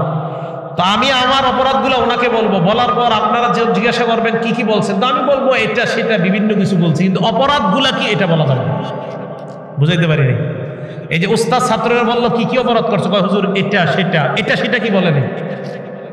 তার মানে উস্তাদও জানে, ছাত্র তো বলছে, হুজুরও তো বলছে এটা এটা, কিন্তু ছাত্র এই বর্ণনার মধ্যে গুনাহগুলার কথা আমগরে জানায় নাই। বলছে আবার হুজুরকে বললাম আমি এটা করছি সেটা করছি। তার মানে আপনি কোনো আল্লাহওয়ালার হাতে বায়াত হওয়ার পর গুনাহ প্রকাশ করলে শুধু উনি জানবে আর আপনি জানবেন, অন্য কেউ যেন এটা না জানে। আব্দুল্লাহ ইবনে ওমর বললেন কি কি করছো? এটা এটা করছি। আব্দুল্লাহ ইবনে ওমর শুইনা কয়, না না, এগুলা তেমন কোনো বড় অপরাধ না, তুমি চিন্তা করবা না। কি বলেন? আমি তো টেনশনে শেষ। কয় তোমার বাবা আছে কিনা? কয় না হুজুর, আমার বাবা নাই। কে আছে তোমার? কয় ইন্দি উম্মি, আমার মা আছে। বাবা নাই? কয় না। যাও মার কাছে যাও। মার কাছে গেলে কি হবে? লাউ আনান্তালাহাল কালাম, মায়ের সাথে নম্র ভাষায় কথা বলবা। সুবহানাল্লাহ। ওয়া আতআমতাহাত তাআম, মাকে খাওয়াইবা। লাতাদখুলান্নাল জান্নাত, তুমি দুনিয়াতে থাকতে আল্লাহর জান্নাতের সুসংবাদ নাও। শুধু তাই নয়, তুমি যেই গুনাহগুলার আশঙ্কা করতেছ, টেনশনের মধ্যে আছো, মায়ের সেবা করো, মাকে খাওয়াও, মায়ের শুশ্রূষা করো। আল্লাহ তোমার এই সেবার কারণে তোমার গুনাহ আল্লাহ মাফ করে দিবে। মা বাবার সেবা করা গুনাহ মাফ করার কারণ। এটাই আল্লাহ বললেন, মা বাবার প্রতি সদ আচরণ করো, তাদের প্রতি কখনো কোনো খারাপ আচরণ করা যাবে না। সদ আচরণের মোটামুটি ছোট্ট একটা কথা আল্লাহ পাক রব্বুল আলামিন সূরা বনী ইসরাঈলের 23 নম্বর আয়াতে আল্লাহ বলেন, খুব মন দিয়ে শুনবো আমরা। ইম্মা ইয়াবলুগান্না ইনদাকাল কিবার আহাদুহুমা, তোমার মা বাবা দুইজনের একজন যদি বৃদ্ধ বা বৃদ্ধা হয়ে যায়, বয়সের বার্ধক্যে পৌঁছে যায়। আপনারা কষ্ট নিয়েন না, আমি বুড়া বুড়ি শব্দটা বলি, কষ্ট নিয়েন না। বুড়া বুড়ি মানে এলাকায় বললে ভালো বুঝে আসবে, কে জন্য? আপনারা অনেক বৃদ্ধরা আছেন, আপনারা কষ্ট নিয়েন না। তো আল্লাহ বলতেছেন, তোমরা যারা সন্তান, তোমাদের বাবা মা যদি তোমার কাছে থাকা অবস্থায় বুড়া হয়ে যায়, বুড়ি হয়ে যায়, বুঝে আসছে সবার? বুড়া বুড়ি হওয়ার আগেও তো খারাপ আচরণ করা যাবে না। কয় বুড়া বুড়ি হয়ে যাওয়ার পর তারা বাচ্চা হয়ে যায় দিন দিন। সুবহানাল্লাহ। আপনি দেখবেন আপনার আব্বার বয়স যখন 55-60-এর কাছাকাছি যাবে, বলবে চিপস খাওয়া, এমন এমন জিনিস বলবে যা বাচ্চারা চায়। আমার আব্বা 60-এর কাছাকাছি যাওয়ার পরে এমন জিনিস খাওয়া শুরু করছে, আইসক্রিম খায়, চিপস খায়, কি খায় না খায়। 3 বছর আগে মারা গেছে। বাচ্চাদের জন্য কিছু নিলে বাচ্চাদের সাথে কারাকারি করে এগুলো নিয়ে খাইত। মা বাবা যখন বয়স্ক হয়ে যায়, মনটা বাচ্চাদের মতো হয়ে যায়। তখন আপনি ভাববেন, আমি ছোটবেলায় আমার আব্বা আমার সাথে একসাথে ছিল, আপনি ভাববেন যে আমার বলটা, যে বলটা দিয়ে আমি খেলতাম, 100 বার বলটা পড়ে গেছে, আমার বাবা 100 বার উঠাইয়া দিছে, আমার মা 100 বার উঠাইয়া দিছে। সেই বাবা মা এখন আমার কাছে সন্তান, শিশুর মতো। আমি এখন মা বাবার স্থানের মধ্যে আছি, আমি তাদেরকে শিশুর মতোই যত্ন করতে হবে। তারা তো কষ্ট পায় নাই। এখন দেখেন আল্লাহ কি বলে, ইম্মা ইয়াবলুগান্না ইনদাকাল কিবারা আহাদুকুমা আও কিলাহুমা, তোমার মা বাবার দুইজনের একজন যদি বয়স্ক হয়ে যায় অথবা বুড়া বুড়ি হয়ে যায়, আও কিলাহুমা, অথবা তোমার মা বাবা উভয় যদি বয়স্ক হয়ে যায় বা বুড়া বুড়ি হয়ে যায়, ফালা তাকুল্লাহুমা উফ, বলেন উফ। আল্লাহ বলেন ফালা তাকুল্লাহুমা উফ। উফ শব্দটাও কখনো তাদেরকে বলবা না। উফ, আব্বা এত কাশাকাশি করেন না তো। উফ, খালি কাশে ওই রুমের মধ্যে ভাবে বারবার। লা তাকুল্লাহুমা উফ, এই উফ বলা যাবে না। আপনার আব্বা পাশের রুমে শীতকালে রাতে কাশি দিচ্ছে, উফ। আল্লাহ বলেন লা তাকুল্লাহুমা উফ, উফ বলা যাবে না। কথা কি বুঝে আসছে আপনাদের? স্পষ্ট আমাদের বাংলা ভাষায় বলে আল্লাহ তাআলা বাংলাদের মধ্যে বলে উফ উফ, ফালা তাকুল্লাহুমা উফ, উফ শব্দ বলবা না। ওয়ালা তানহারহুমা, ধমক দিবা না। ওয়া কুল্লাহুমা কাওলান কারীমা, তাদের সাথে নম্র ভাষায় কথা বলবা। আব্বা কাশতেছেন কেন? কি হয়েছে আপনার? একটু তেল দিয়ে দিব আপনাকে? সুন্দর ভাষায় কথা বলো। ওয়াকফিদ লাহুমা জানাহাজ যুল্লি মিনার রাহমা, তোমার রহমতের ডানা, তোমার দয়ার ডানা তাদের উপর বিছিয়ে দাও। সুবহানাল্লাহ। ওয়া কুর রব্বিরহামহুমা কামা রাব্বায়ানি সগীরা, আল্লাহর কাছে দোয়া করবেন, আল্লাহ আমার মা বাবার প্রতি তুমি দয়া করো, যেমন ভাবে তারা ছোটবেলায় শৈশবে আমাকে লালন পালন করেছে, আল্লাহ তাদেরকেও তুমি এইভাবে লালন পালন করো। মা বাবা দুনিয়ায় থাকতেও এই দোয়া করবেন, দুনিয়ায় না থাকলেও এই দোয়া করবেন। দুনিয়ায় না থাকা অবস্থায় যখন দোয়া করবেন, আল্লাহ আমার মা বাবাকে ভালো রাখেন, তখন নিয়ত করবেন মাবুদ কবরের মধ্যে আমার বাবা আমার মার কবরটা আপনি জান্নাতের বাগান বানায় দেন। এই দোয়া করা আল্লাহর কাছে।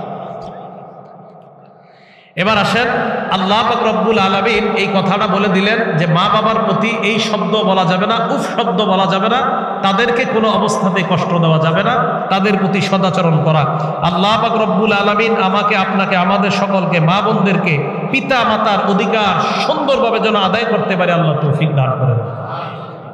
নবীজি সাল্লাল্লাহু আলাইহি সাল্লামের হাদিস দ্বারা বোঝা যায়, সকালবেলা ঘুম থেকে উঠা যদি কেউ প্রথমে তার মা বাবার সাথে সুন্দর একটা কথা বলে, সুবহানাল্লাহ বলে রাখেন, কেউ যদি তার মা বাবার সাথে সকালে উঠেই সুন্দর একটা কথা বলে, সাথে সাথে তার জন্য জান্নাতের দরজা খোলার ব্যবস্থা হয়ে যায়। এক সাহাবা কয়, হুজুর যদি দুইজন থাকে, দুইজন থাকলে দুইটা দরজা ব্যবস্থা হয়। হুজুর কারো যদি একজন থাকে, মনে হয় ওই সাহাবার বাপ ছিল না বা মা ছিল না, একজন থাকলে একটা হবে। এজন্য ফজরের নামাজের পর যারা দূরে থাকেন মা বাবার থেকে, উঠা যদি পারেন আর কি একটু ফোনে অন্তত প্রথমে মা বা বাবা যারা আছে, আসসালামু আলাইকুম, আব্বা কেমন আছেন, কাজে যাইতেছি দোয়া করেন, একটু বলতে আপনার কি সমস্যা? আসসালামু আলাইকুম আম্মা কেমন আছেন, কাজে যাইতেছি দোয়া করেন, বাস এতটুকুই। এটা কেন বলবেন জানেন?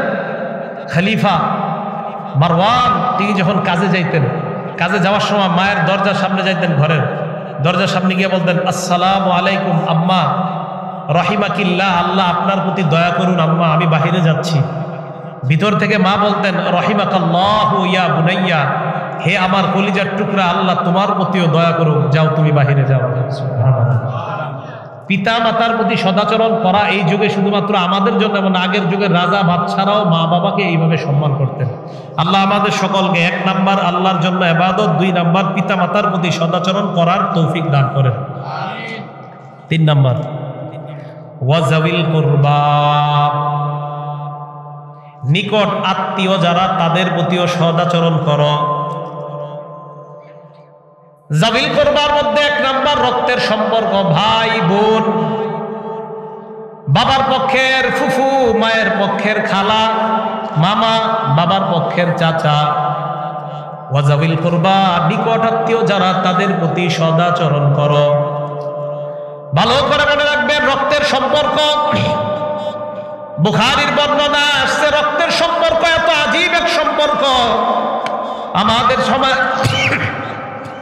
আমাদের সমাজের মধ্যে অনেক ভাই যাদেরকে দেখা যায় ভাই কত কষ্টে থাকে, অন্য ভাই তার কোনো খবর নেয় না। মুসলিম শরীফের 6413 নম্বর হাদিসের বর্ণনা, আম্মা জান আয়েশা সিদ্দিকা রাদিয়াল্লাহু তাআলা আনহা বলেন, আর রহিমু মুআল্লাকাতুন বিল আরশ, রক্তের সম্পর্কটা আরশের সাথে ঝুইলা। সুবহানাল্লাহ।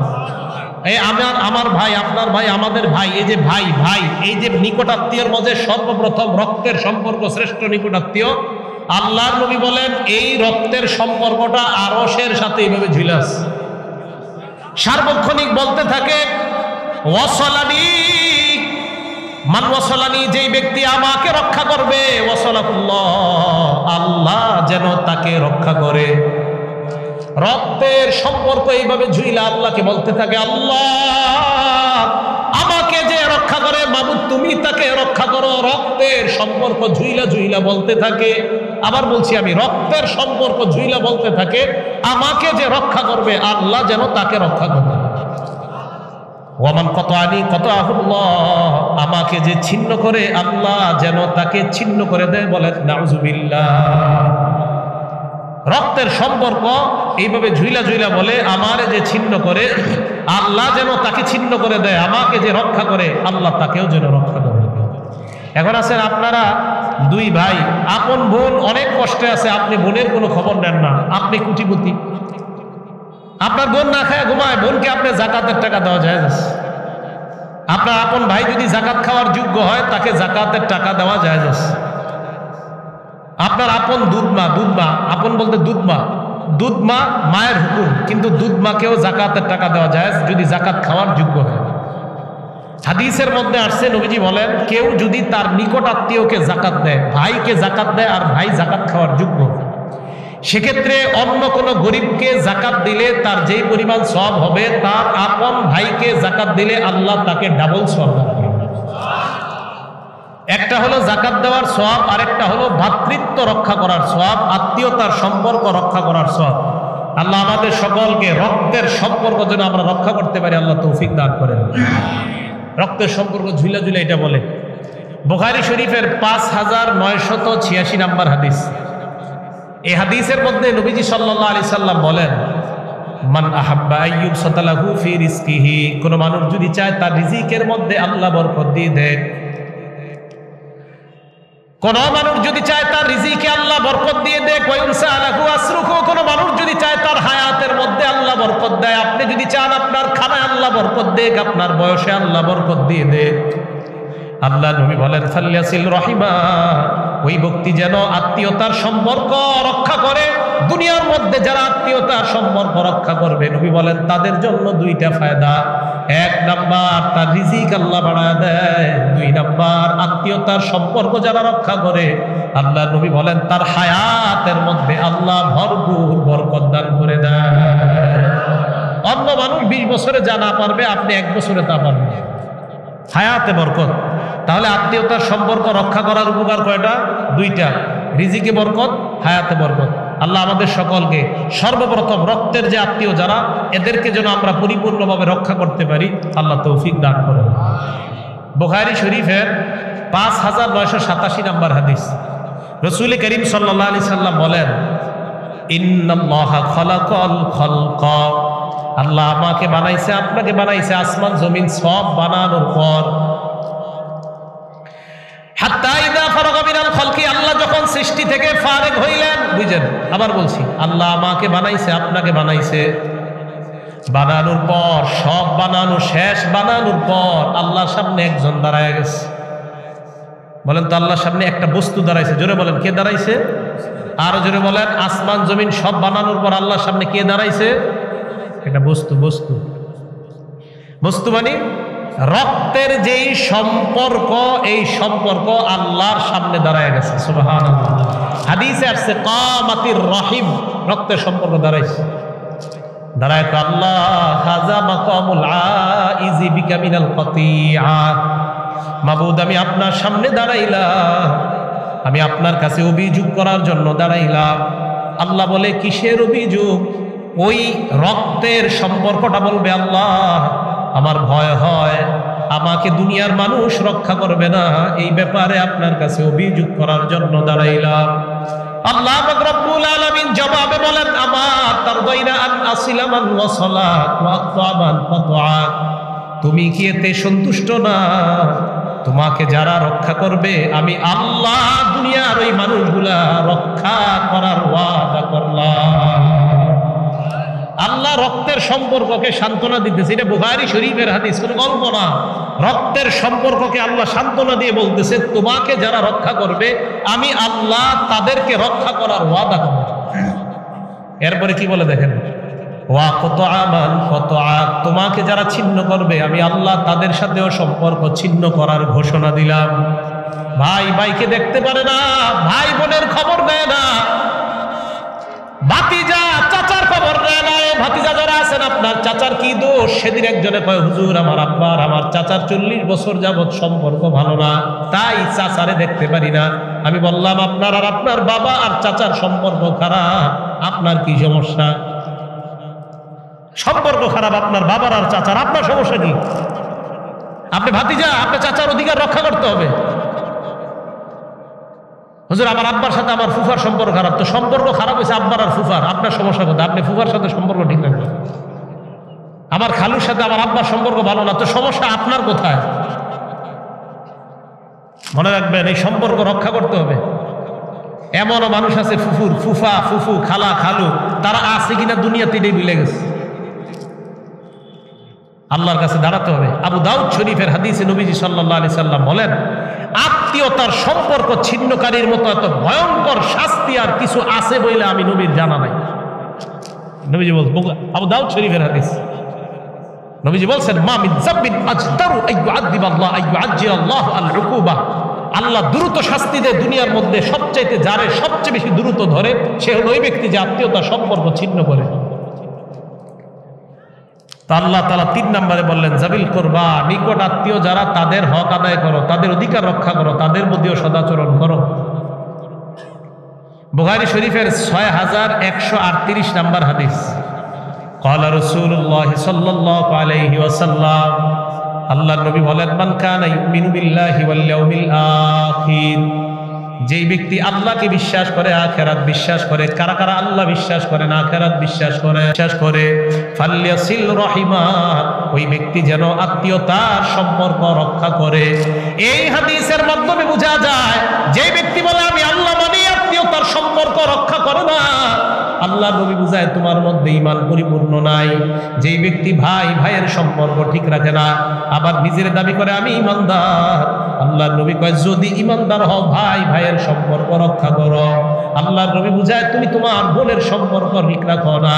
যদি তুমি ঈমানদার হও তাহলে বোনের সম্পর্ক ঠিক রাখো। দাবি করো আমি আল্লাহ মানি, আখিরাত মানি, আল্লাহর নবী বুঝাইতে চায় যদি দাবি করো তুমি আল্লাহ মানো, আখিরাত মানো, তুমি তোমার খালার সম্পর্ক ঠিক রাখো, ফুফুর সম্পর্ক ঠিক রাখো, মামা চাচা তাদের সম্পর্ক তুমি ঠিক রাখো। ঠিক রাখার পর তুমি দাবি করবা আমি আল্লাহ মানি, আখিরাত আমি মানি। নবীজি বলে দিচ্ছেন যে আল্লাহ আর আখিরাত যে মানে, সে যেন আত্মীয়তার সম্পর্ক ছিন্ন না করে, আত্মীয়তার সম্পর্ক রক্ষা করে। আল্লাহ আমাদের সকলকে নিকটাত্মীয় আর এদের মাঝে সবচাইতে শ্রেষ্ঠ যারা ভাই বোন, খালা, ফুফু, মামা, চাচা, নানা, নানু, দাদা, দাদি, তাদের সম্পর্কগুলো যেন আমরা রক্ষা করতে পারি, আল্লাহ তৌফিক দান করে। সমাজের মধ্যে এই যে চাচারে দেখতে পারে না, ভাতিজা ভাতিজিরা ফুফুরে দেখতে পারে না, এই জাতীয় দৃশ্য কি আমাদের সমাজে আছে না? জি না। তাফসীরুল কোরআনের সার্থকতা তখন হবে যদি আপনারা এই আয়াতের শিক্ষা নিজেদের মধ্যে নিতে পারেন, আল্লাহ তৌফিক দান করেন। ইবনে মাজাহ হাদিস নাম্বার 3251, 3251 নাম্বার হাদিস। নবীজি সাল্লাল্লাহু আলাইহি সাল্লাম মক্কা থেকে হিজরত করে মদিনায় আসছে। মন দিয়ে শোনেন। আব্দুল্লাহ ইবনে সালাম গাছের উপরে উঠছে, ইহুদিদের বড় আলেম আব্দুল্লাহ ইবনে সালাম, বলেন তো নামটা? আব্দুল্লাহ ইবনে সালাম গাছে উঠছে। ওনার ফুফু নিচে বসে রয়েছে,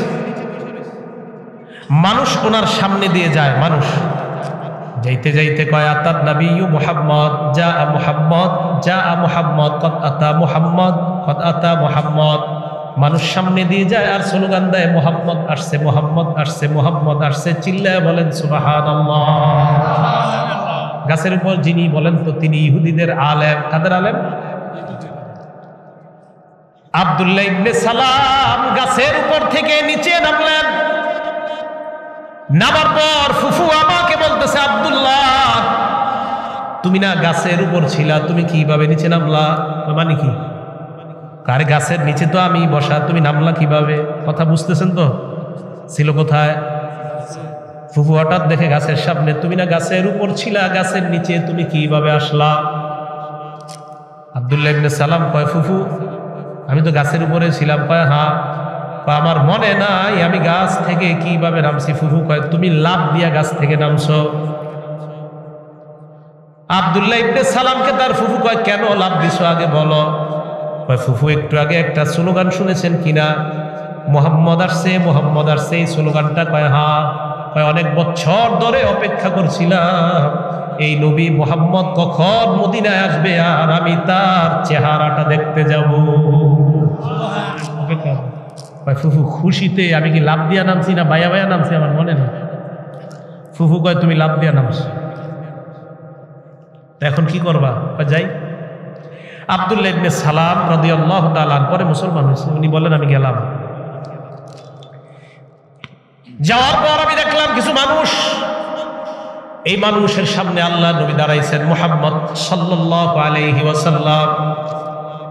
আব্দুল্লাহ ইবনে সালাম বলেন এই প্রথম নবীর চেহারাটা দেখলাম। ফালাম্মা তাবান্নাইতু ওয়াজহাহু, আমি যখন তার চেহারার দিকে ভালো করে দেখলাম, দেখার পর আরফতু, আমি বুঝতে পারলাম আন্না ওয়াজহাহু লাইসা বিওয়াজহিন কাজ্জাব, আমি ওনার চেহারাটা দেখাই বুঝতে পারলাম এই চেহারা কোনো মিথ্যাবাদীর চেহারা না।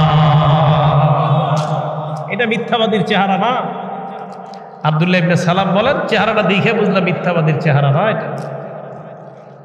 উনি আমাদের সামনে দাঁড়াইলেন, দাঁড়ায় ভাষণ দেওয়া শুরু করলেন। ভাষণের মধ্যে উনি প্রথম দিন মক্কা থেকে মদিনায় আইসা ভাষণের 4টা কথা বললেন। আওয়াজ দিয়ে বলেন কয়টা?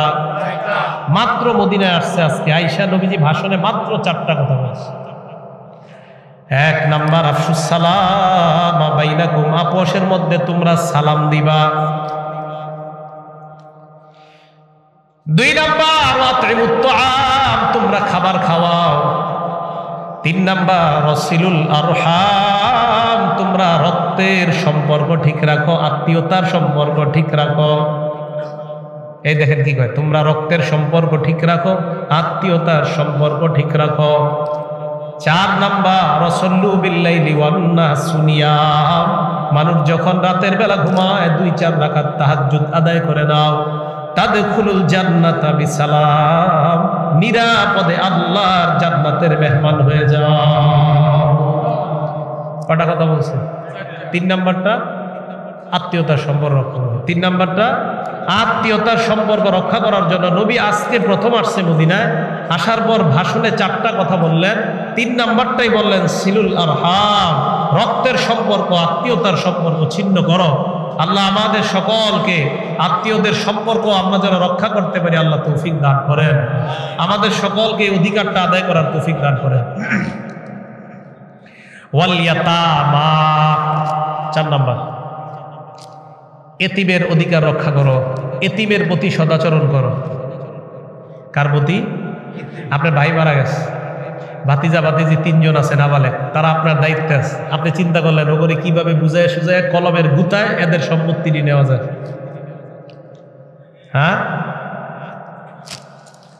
এতিমের অধিকার যদি রক্ষা না করেন, আল্লাহ পাক রব্বুল আলামিন বলেন ইন্নাল্লাযীনা ইয়াকুলুনা আমওয়ালাল ইয়াতামা যুলমা, ভালো করে শুনেন সবাই, ইন্নাল্লাযীনা ইয়াকুলুনা আমওয়ালাল ইয়াতামা যুলমা, নিশ্চয়ই যারা এতিমদের সম্পদ অন্যায়ভাবে ভক্ষণ করে, ভক্ষণ বাদ দেন, খায় খায়, নিশ্চয়ই যারা এতিমের সম্পদ অন্যায়ভাবে খায়, ইন্নামা ইয়াকুলুনা ফি বুতুনিহিম নারা, তারা তাদের পেটের মধ্যে আগুন খায়। কি খায়? এই বিড়িখোররা কি খায়? বিড়িখোররাও কি খায়? আরে সিগারেট খোররা কি খায়? আগুন। আর যারা এতিমের সম্পদ খায় তারাও কি খায়? আগুন। ওয়া সায়াসলাউনা সাঈরা, আল্লাহ বলেন দুনিয়ার মধ্যে তো পেটের মধ্যে আগুন ঢুকাও।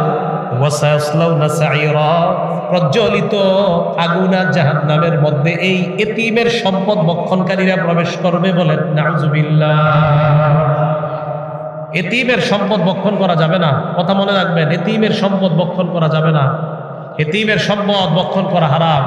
ক্বালা রাসূলুল্লাহ সাল্লাল্লাহু আলাইহি ওয়াসাল্লাম, আল্লাহর নবী বলেন তোমরা এক কাজ করবা, ইমসাহ রাসাল ইয়াতীম, এতিমের মাথায় এইভাবে হাত দিবা, চুলে মাথায়, হ্যাঁ এইভাবে এতিমের মাথায়, ইমসাহ রাসাল ইয়াতীম, এতিমের মাথায় এইভাবে হাত দিবা। বুখারী শরীফের বর্ণনা 6005 নম্বর হাদিসের মধ্যে আল্লাহর নবী বলেন আনা ওয়াকাফিলুল ইয়াতীম ফিল জান্নাতি হাকাদা, এক বর্ণনায় আনা ওয়াকাফিলুল ইয়াতীম ফিল জান্নাতি হাকাদা।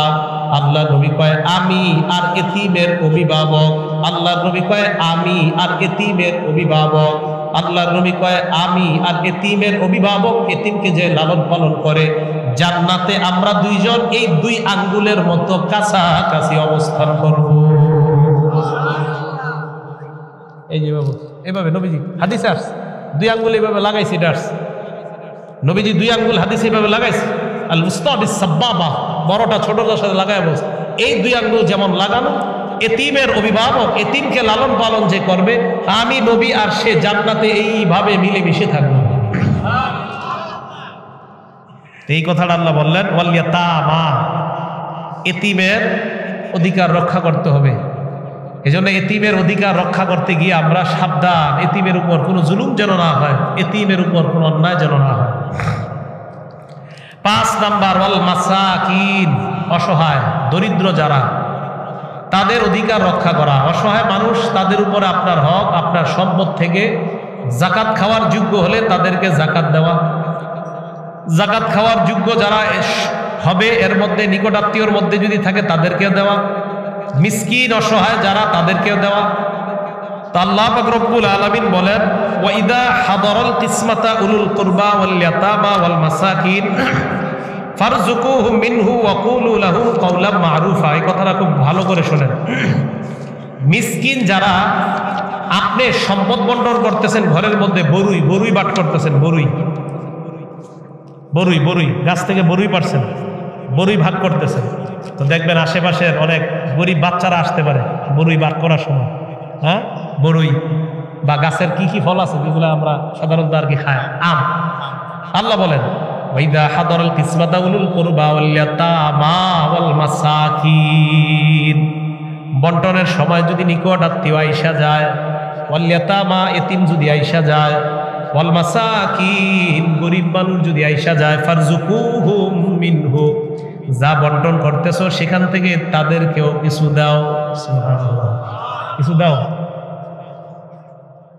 এবার আপনি বলেন না না আমি দিব না, আল্লাহ বলেন যদি না দাও ওয়াকুলু লাহুম কাওলাম মা'রুফা, যদি দেও তাও ভালো কথা বলবা, নেন ঠিক আছে, এই নাও ঠিক আছে যাও, নিয়া বলে এবার দিয়া বলে না এই যা দিলেন যা। আল্লাহ বলেন দেওয়ার পর ওয়াকুলু লাহুম কাওলাম মা'রুফা, কথা বলতে হবে সুন্দর কথা, দেওয়ার পর সুন্দর কথা বলতে হবে, দেওয়ার পর ঠিক আছে আজকে এতটুকু দিলাম, যান পরে আসেন, আজকে তোমাকে এতটুকু দিলাম, এখন আপাতত যাও, এইভাবে বলতে হবে। ধমক মারা যাবে না। কেন ধমক দেওয়া যাবে না? সূরা দোহাতে তো আল্লাহ বলেই দিয়েছেন ফাম্মাল ইয়াতীমা ফালা তাকহার, এই এতিমকে ধমক দিবা না। ওয়া আম্মাস সাইলা ফালা তানহার, দরিদ্র যে ভিক্ষুক তারেও ধমক দেওয়া যাবে না, কর্কশ ভাষায় কথা বলা যাবে না। তাহলে কি বোঝা যায়? আমরা কোনো কিছু বন্টন করার সময় যদি এতিম অসহায় মিসকিন এসে যায়, দিতে পারলেও ভালো কথা বলা, না দিতে পারলেও ভালো কথা বইলা তাদেরকে আপাতত বিদায় করা। কথা বুঝে আসছে? ধমকের সুরে তাদের সাথে কথা বলা যাবে না। আল্লাহ আমাদের সকলকে আমল করার তৌফিক দান করেন। এটা গেল 5 নাম্বার। 1 নাম্বার আল্লাহ ছাড়া কারো ইবাদত করা যাবে না। 2 নাম্বার পিতা মাতার প্রতি সদাচরণ করা। 3 নাম্বার নিকটাত্মীয়র প্রতি সদাচরণ করা। 4 নাম্বার ইতিমের প্রতি সদাচরণ করা। 5 নাম্বার আল মাসাকিন, মিসকিন যারা তাদের প্রতি সদাচরণ করা। খুব মন দিয়ে শোনেন, মিসকিন যারা তারা আপনার কাছে যদি চায় আর তাদেরকে দেওয়ার নিয়তে আপনি তাদেরকে দিবেন না, আর কি আপনার প্রচুর সম্পদ আল্লাহ দান করছে, আপনি শুধুমাত্র তাদের থেকে নিজের লুকানোর জন্য রাতের অন্ধকারে গিয়ে গিয়ে আপনি ফল পাড়তে চান। কথার কথা, আপনার নিয়ত হলো এই যে আমি রাতের অন্ধকারে আমার সম্পদগুলো নিজের আয়ত্তে নেই, যেন দিনের বেলা কোনো ভিক্ষুক আমারে ডিস্টার্ব না করে। কথা বুঝে আসছে? আচ্ছা, এরকম করলে কিন্তু একটু সমস্যা হয়ে যাবে, হইতে পারে। কি সমস্যা? আল্লাহ পাক রব্বুল আলামিন বলেন, অতীত যুগে এক ব্যক্তি তার সন্তানদেরকে অনেকগুলো সম্পদ দিয়ে গেছে। দিয়ে যাওয়ার পর ওই সম্পদের মধ্য থেকে প্রতি বছর অসহায় মিসকিন যারা তাদেরকে যাকাত দিত, সম্পদ ভালোভাবেই বন্টন করত। এই বছর সম্পদ যেদিন কাটবে, ভাইদের মধ্যে কয়েকজন ভাই বলল এবার আর কাউরে আমরা কোনো দান সদকা কিছু করবো না, রাতের বেলা চুপে চুপে সব কাজ করব। আল্লাহ বলেন ইন্না বালাউনাহুম কামা বালাউনা আসহাবাল জান্নাহ ইদ আকসামু লা ইয়াসরিমুন্নাহা মুসবিহিন ওয়া লা ইস্তাসনুন, ইনশাআল্লাহ না বলে একদল মানুষ তারা শপথ করলো আমরা সকালবেলা ভোর হওয়ার আগে আগে সম্পদগুলো আমরা কেটে নিয়ে আসবো।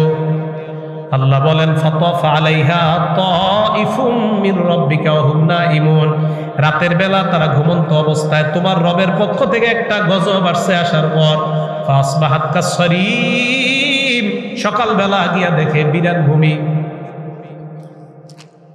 সব জেলা পুরে শেষ হয়ে গেছে, জ্বলন্ত একটা জমিন দেখা যায়। তারা ওই জায়গায় যাওয়ার পর কয় না না এটা আমাদের না। একজন আরেকজন কয় এটা কার জমিন? কয় কে জানে এটা কার জমিন? এটা আমগো না। এটা কার জমিন? আমগো না। এবার তারা কয় চুপি চুপি সকালে রওনা করছে, আনিকদু হারসাকুম ইন কুনতুম আলা হারসিকুম ইন কুনতুম সারিবিন ফানতালাকু ওয়া হুম ইয়াতাখাফাতুন। বুঝে আসে? ফানতালাকু ওয়া হুম ইয়াতাখাফাতুন, সকালবেলায় যে এই দেখেন আমার দিকে, চল চল আওয়াজ করিস না চল, কেউ যাতে না শুনে। এটা অর্থ আয়াতের, এই আয়াতের অর্থ এটাই, চল চল কেউ যাতে না দেখে, চুপ চুপ। হ্যাঁ, আল্লাহ ইয়াদখুলান্নাহা আল-ইয়াওম ফানতালাকু ওয়া ওয়াহুম ইয়াতাখাফাতুন, সকালবেলা তারা এইভাবে কথা বলছে না, শুনতে পারে, আশেপাশে গরিব টরিব না, ঝামেলা করতে পারে, চল এইভাবে বাগানে দিয়ে শুনছে। আল্লাহ বলেন ওই কেন একজন একজন গাড়ি চুপি চুপি কেন, কি হয়েছে? কানলা ইয়াদখুলান্না হাল্লাউমা আলাইকুম মিসকিন, কোন গরিব মানুষটা যাতে আজকে না ঢুকতে পারে, ঝামেলা আছে। এই করতে করতে গেছে, যাওয়ার পর ওয়াগাদাউ আলা হারদিন কাদিরিন ফালাম্মা রাআউহা, ফসল যখন দেখছে, ক্ষেত দেখছে, জমিন দেখছে, ওয়াইন্না লাদাল্লুন, কই কি রে পথ ভুল করে ফেললাম নাকি রাতের অন্ধকারে, বুঝতে পারি নাই, কই পথ মনে ভুল হইছে, আমরা মনে হয় সঠিক জায়গায় আসি নাই, আমরা মনে হয় সঠিক জায়গায় আসি নাই। বাল নাহনু মাহরুমুন ক্বালা আওসাতুহুম আলাম আকুল লাকুম লাউলা তুসাব্বিহুন, ওইটার বিষয় না। তাহলে গরিব মানুষকে আপনি দিবেন না এই নিয়তে যদি কিপটামি করেন, কিপটামি বুঝেন তো, কৃপণতা, তাহলে হতে পারে আপনার ওই সম্পদ আল্লাহ ধ্বংস করে দিবে। আল্লাহ এই জায়গাটা আমাদেরকে গুরুত্ব সহকারে বুঝে আমল করার তৌফিক দান করুন। এ হলো মিসকিন গেল। 2, 3, 4, 5, 6 নম্বর ওয়াকুলু লিন-নাসি হুসনা, মানুষের সাথে ভালো কথা বলবা, মানুষের সাথে যখন কথা বলবা ভালো কথা বলবা। বুখারী শরীফের 6138 নম্বর হাদিস, নবীজি বলেন মান কানা ইউমিনু বিল্লাহি ওয়াল ইয়াউমিল আখির ফালইয়াকুল খায়রা, যে ব্যক্তি আল্লাহরে মানে আর আখিরাত মানে সে যেন ভালো কথা বলে। আউলিয়াসমুদ, ভালো কথা মুখ দিয়ে না আসলে চুপ থাকবে, ভালো কথা মুখ দিয়ে না আসলে চুপ থাকবে, কথা বললে ভালো কথা, না বললে চুপ। নবীজি কেন বললেন এটা? নবীজি বলেন এই মুখ আর লজ্জাস্থান এই দুইটা তোমাকে জাহান্নামে নেবে। মাইয়াজমানলি মা বাইনা লাহিয়াইহি, এই দুই চোয়ালের মাঝখানের মুখ, ওয়ামা বাইনা রিজলাইহি, আর লজ্জাস্থান যদি আমাকে গ্যারান্টি দেয়, আজমান লাহু জান্নাহ, আমি নবী তাকে জান্নাতে নেওয়ার জিম্মাদার হয়ে গেলাম। তাহলে মুখ আর লজ্জাস্থান, ভাইও কথা বলার সময় আমরা খুব সাবধানের সাথে কথা বলবো, আমাদের এই মুখ আমাদেরকে যেন জাহান্নামী না বানায়। তিরমিজি শরীফ হাদিস নাম্বার 2314 নাম্বার হাদিস, 2314, মন দিয়ে শোনেন। আপনি আবার আসেন, ওনার সাথে একটা কথা বললাম, এই মহিলা বললাম ভাই রাগ করেন না, কথার কথা বলছি, হয় কিনা এরকম একটা কথা বলি ভাই রাগ করেন না, এমনি কইলাম আপনার এই কথাটা, কথার কথা, এরকম হয় না আমাদের মাঝে? বসে নেবেন। এই কথা যদি কারো হয় কি ক্ষতি আছে দেখেন। নবীজি বলেন ইন্নার রাজুলা লা ইয়াতাকাল্লামু বিল কালিমা, মাঝে মাঝে মানুষ এমন কথা বলে লা ইয়ারা বিহা বাসা, মানুষ মনে করে এটা কোনো ব্যাপার না। মাঝে মাঝে মানুষ এমন কথা বলে মুখ দিয়ে, মানুষ মনে করে এটা কোনো ব্যাপার না। আল্লাহ নবী ইয়াহবি বিহা 70 খরিফান ফিন্নার, তার জানাও নাই এই কথার কারণে তার 70 বছর জাহান্নাম হয়ে যায়। চিল্লায়া বলেন নাউজুবিল্লাহ। এটার কারণে 70 বছর জাহান্নাম ফায়সালা হয়ে গেছে, এটা তার জানাও নাই, শুধুমাত্র কেন? কথা বলার কারণে, কথা উল্টা পাল্টা বলার কারণে। তাহলে নবীজি সাল্লাল্লাহু আলাইহি সাল্লাম বলেন মানুষ মাঝে মাঝে এমন কথা বলে যেই কথার তার কোনো সমস্যা মনে করে না, এই কথা তাকে 70 বছর জাহান্নামী বানায়। আমি যে চেয়ারে বসলাম, আপনাদেরকে ওয়াজের ময়দানে যদি আমি সত্য কথা বইলা মাঝে মাঝে হাসাই, এটা জায়েজ আছে, কিন্তু আমি যদি কথার মাঝে, ওয়াজের মাঝে দুই একটা মিথ্যা কথা মিশ্রিত করে আপনাদেরকে হাসাই, নবীজি বলেন তিরমিজি শরীফের 2316 নম্বর হাদিস, ওয়াইলুন লিল 315 নম্বর 2315, ওয়াইলুন লিল্লাযী ইউদহিক ইউহাদ্দিসু লিউদহিকা বিহিল কওম ফায়াকযিবু বিহি। নবীজি বলেন কোন মানুষ যদি মানুষের সামনে কথা বলে মানুষকে হাসানোর জন্য আর সত্য কথার সাথে কিছু মিথ্যা মিশ্রিত করে যায়, ওয়াইলুল্লাহ ওয়াইলুল্লাহ ওয়াইলুল্লাহ, আল্লাহ নবী বলেন সে ধ্বংস, সে ধ্বংস, সে ধ্বংস, বলেন নাউযুবিল্লাহ। তাহলে মুসলমান কথা যা বলবে ভালো কথা বলবে, মুসলমান কোনো খারাপ কথা বলবে না, মুসলমান কোনো খারাপ কথা বলবে না, অশ্লীল শব্দ মুসলমানের মুখ দিয়ে আসবে না, মুসলমান সবসময় ভালো কথা বলবে। আল্লাহ আমাদেরকে ভালো কথা বলে এর উপর আমল করতে পারে, আল্লাহ তৌফিক দান করেন। মুসলমান হাসবে মাঝে মাঝে, তবে হাসি সত্য হাসি হতে হবে।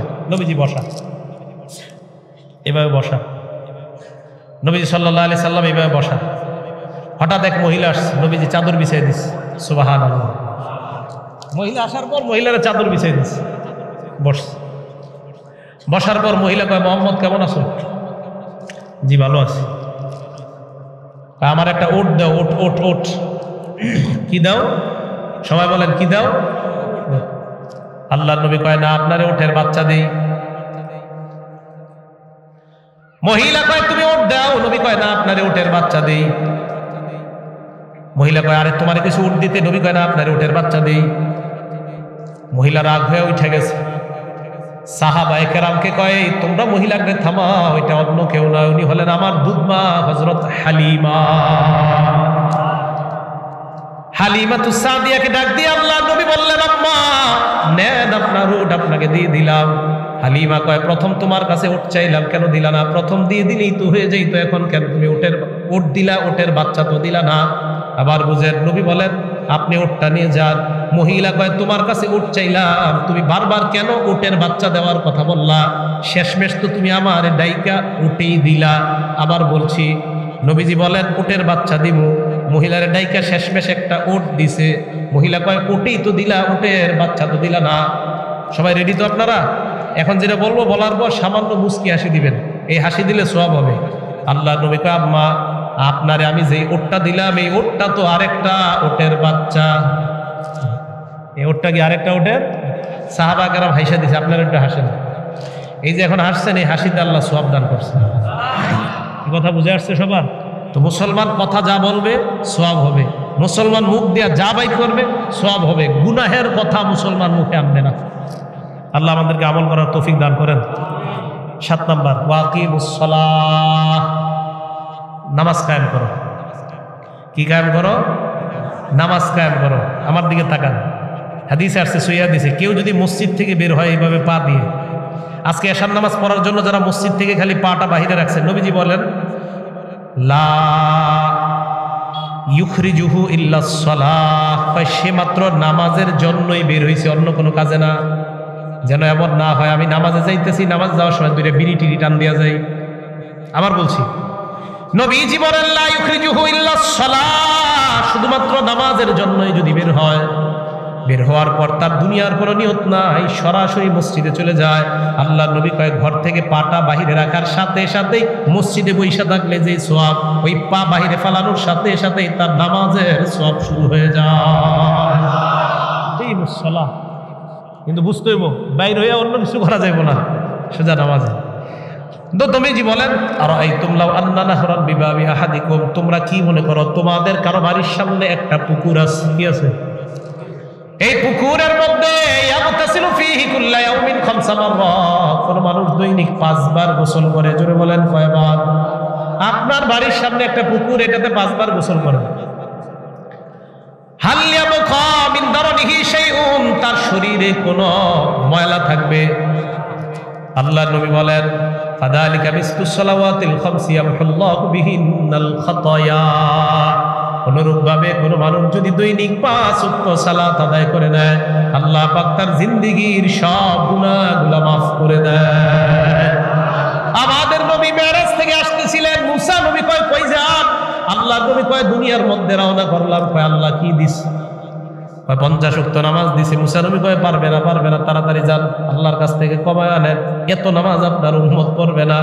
গালেবান বুখারীর 349 নম্বর হাদিসের বর্ণনা। আল্লাহ নবী যাওয়ার পর আল্লাহ কমায় দেয়, কমাইতে 45 ওয়াক্ত সালাত আল্লাহ কমায় দেওয়ার পর মুসা নবী কয়, কয় ওয়াক্ত? নবী কয়, 5 ওয়াক্ত। মুসা নবী কয়, না, আপনার উম্মত 5 ওয়াক্ত নামাজ পড়বে না। আওয়াজ দিয়ে বলবেন, মুসা নবীর কথাটা সত্য না মিথ্যা? সবাই কয় না, সত্য না? আমাদের নবীরও বললেন, যান, আল্লাহর এখন আর কমাই দিন, আপনার উম্মতগুলো পড়বে না, আমি জানি। তো নবীজি কয়, কি যে কন, ইস্তাহিয়াই তুমি রব্বি, আমার লজ্জা লাগতেছে। সুবহানাল্লাহ, আর যাবো না, লজ্জা লাগতেছে। আল্লাহ কি কয়ে ফেলে, আপনার উম্মতের 5 ওয়াক্ত পারবে না যদি কয়ে ফেলে। তো নবীজি বলেন, আমি রওনা করলাম। আল্লাহ ডাক দিছে, হাবিব শুনেন।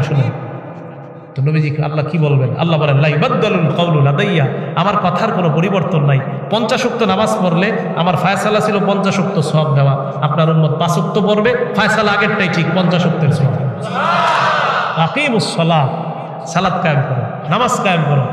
তাহলে আল্লাহ আমাদের সকলকে সালাত পুরা ঘরে, সমাজে, বাহিরে, সর্বত্র প্রতিষ্ঠিত করার তৌফিক দান করেন। আমার দিকে সবাই তাকান, চোখ, কান, নাক, চোখ, কান, নাক, মুখ, ত্বক। তাহলে পঞ্চ ইন্দ্রিয় কয়টা? পারা সবাই পঞ্চ ইন্দ্রিয় কয়টা? সবাই বলেন, পঞ্চ ইন্দ্রিয় কয়টা? 5টা।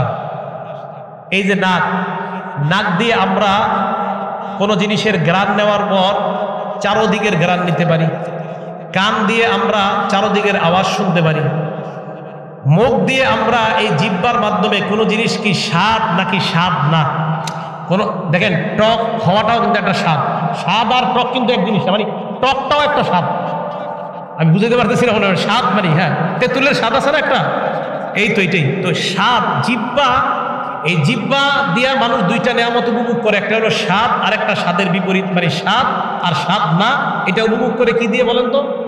তাহলে বলেন তো জিহ্বা দিয়ে কয়টা নিয়ামত উপভোগ করা যায়? আরো জোরে বলেন কয়টা? জোরে বলেন জিহ্বা দিয়ে কয়টা নিয়ামত উপভোগ করা যায়? আমাদের মুসলিম শরীফের উস্তাদ বিজ্ঞানী একটা ব্যাখ্যা দিয়েছেন, কোন মানুষ যদি 2 রাকাত ফজরের সালাত আদায় করে নেয়, তার জিহ্বা নামক নিয়ামতের শুকরিয়া মোটামুটি আদায় করার জন্য আল্লাহর কাছে হাজির হয়ে যায়। জিহ্বা দিয়া 2 নিয়ামত। ফজরের পরে কোন নামাজ হয় না? জোহরের নামাজ। নাক দিয়ে চারোদিকের ঘ্রাণ গন্ধ সব পান, আপনি নাক দিয়ে বলতে পারবেন সামনে পায়খানা, ডানে আতর, বামে ডাস্টবিন, পিছনে আরেকটা ময়লা। তার মানে নাক দিয়া মানুষ চারোদিকের ঘ্রাণ গন্ধ সব শুনতে পায়। এই জন্য নাকের শুকরিয়া আদায় করার জন্য জোহরের নামাজ 4 রাকাত, বিজ্ঞানী ব্যাখ্যা। আসরের নামাজ 4 রাকাত, কান দিয়ে মানুষ চারোদিকের আওয়াজ শুনতে পায়, কানের শুকরিয়া আদায় করার জন্য আসরের নামাজ 4 রাকাত। মাগরিব কয় রাকাত? কয় রাকাত? চোখ দিয়া মানুষ কয় দিকে দেখে দেখেন তো? আমি এখন 3 দিকে দেখি, পিছনে দেখি না।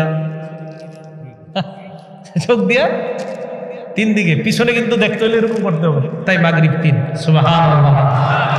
বাকি রইল ত্বক, ত্বক তাকান আমার দিকে, মানলাম ঠিক না? ত্বকের মাধ্যমে বুঝতে পারি কোন জিনিস শক্ত নাকি নরম, নাকি ঠান্ডা নাকি গরম। ত্বক দিয়ে বোঝা যায় জিনিসটা কি শক্ত না নরম, ঠান্ডা না গরম, শক্ত না নরম, ঠান্ডা না গরম। এই 4 নিয়ামতের উপভোগ আমরা ত্বক দিয়ে করি। তাই এশার নামাজ 4 রাকাত। কোনো মানুষ নিয়মিত 5 ওয়াক্ত সালাত আদায় করলে মোটামুটি বলা যায়, আল্লাহ আমি চেষ্টা করছি, আমাকে যে শরীর নামক নিয়ামত দিয়েছেন এই নিয়ামতের শুকরিয়া আদায় করার চেষ্টা করছি আল্লাহ। সুবহানাল্লাহ। এটা হলো আকিমুস সালাত। আচ্ছা আচ্ছা আচ্ছা ঠিক আছে। এই ছেলেটা জুতা হারাইছে, কেউ পেয়ে থাকলে দিয়ে দিন। আচ্ছা ঠিক আছে, বাবা বলে দিচ্ছি, বলে দিচ্ছি।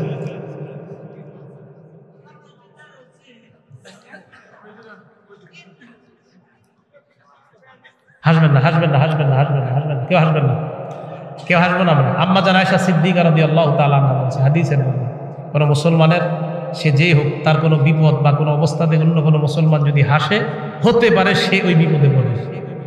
হাসবেন না, হ্যাঁ এটা হাদিস, স্পষ্ট হাদিস, আমরা হাসবো না।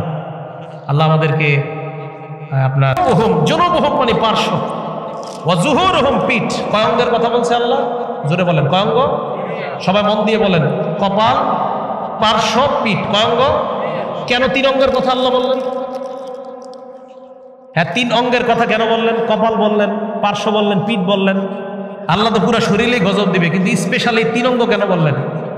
জাকাত দাতার কাছে জাকাত চাইলে প্রথমে কপাল কুচকায়, দিব না কপাল, তাই 2 নাম্বার জাকাত দাতা দ্বিতীয়বারে যেটা করে জাকাত চাইতে গেলে, আরে হইছে কপালটা কুচাইছে, আরে হইছে যাও তো পার্শ্ব দেখায়, যাও।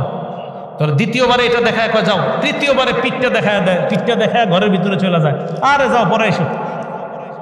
সাধারণত জাকাত দাতা অস্বীকার করে জাকাত দেওয়ার ক্ষেত্রে, কপাল কুচকায়, পার্শ্ব দেখায়, পরিশেষে পিঠ দেখায়। তাই আল্লাহ 3 অঙ্গের কথা বলছে, এই 3 অঙ্গ আমি একদম লন্ড্রি করবো। আসলে উদ্দেশ্য পুরো শরীরটা লন্ড্রি করা হবে, তার সম্পদের মাধ্যমে এটাকে জ্বালিয়ে পুড়িয়ে। আল্লাহ পাক রব্বুল আলামিন আমাদের সকলকে সূরা বাকারার 83 নাম্বার আমারে দিছে একদম 95 আয়াত পর্যন্ত। 95 আয়াত পর্যন্ত আপনাদের শোনার সম্ভাবনা আমার পক্ষে বলাও সম্ভব না, এই একটাই শেষ হয় না, আর একটাও তো আমি সংক্ষেপে বলছি, সংক্ষেপে এই আয়াতের তাফসীর শেষ হয়েছে। আল্লাহ পাক রব্বুল আলামিন আমাদের সকলকে সূরা বাকারার 83 নং আয়াতের, শুধুমাত্র 83 নং আয়াতের যতটুকু শিক্ষা আমরা জানলাম, আমাদের জীবনে যেন আমরা বাস্তবায়ন করতে পারি। আল্লাহ তৌফিক দান করেন। আমিন। ওয়া আখিরু দাওয়ানা আনিল হামদুলিল্লাহি রাব্বিল আলামিন।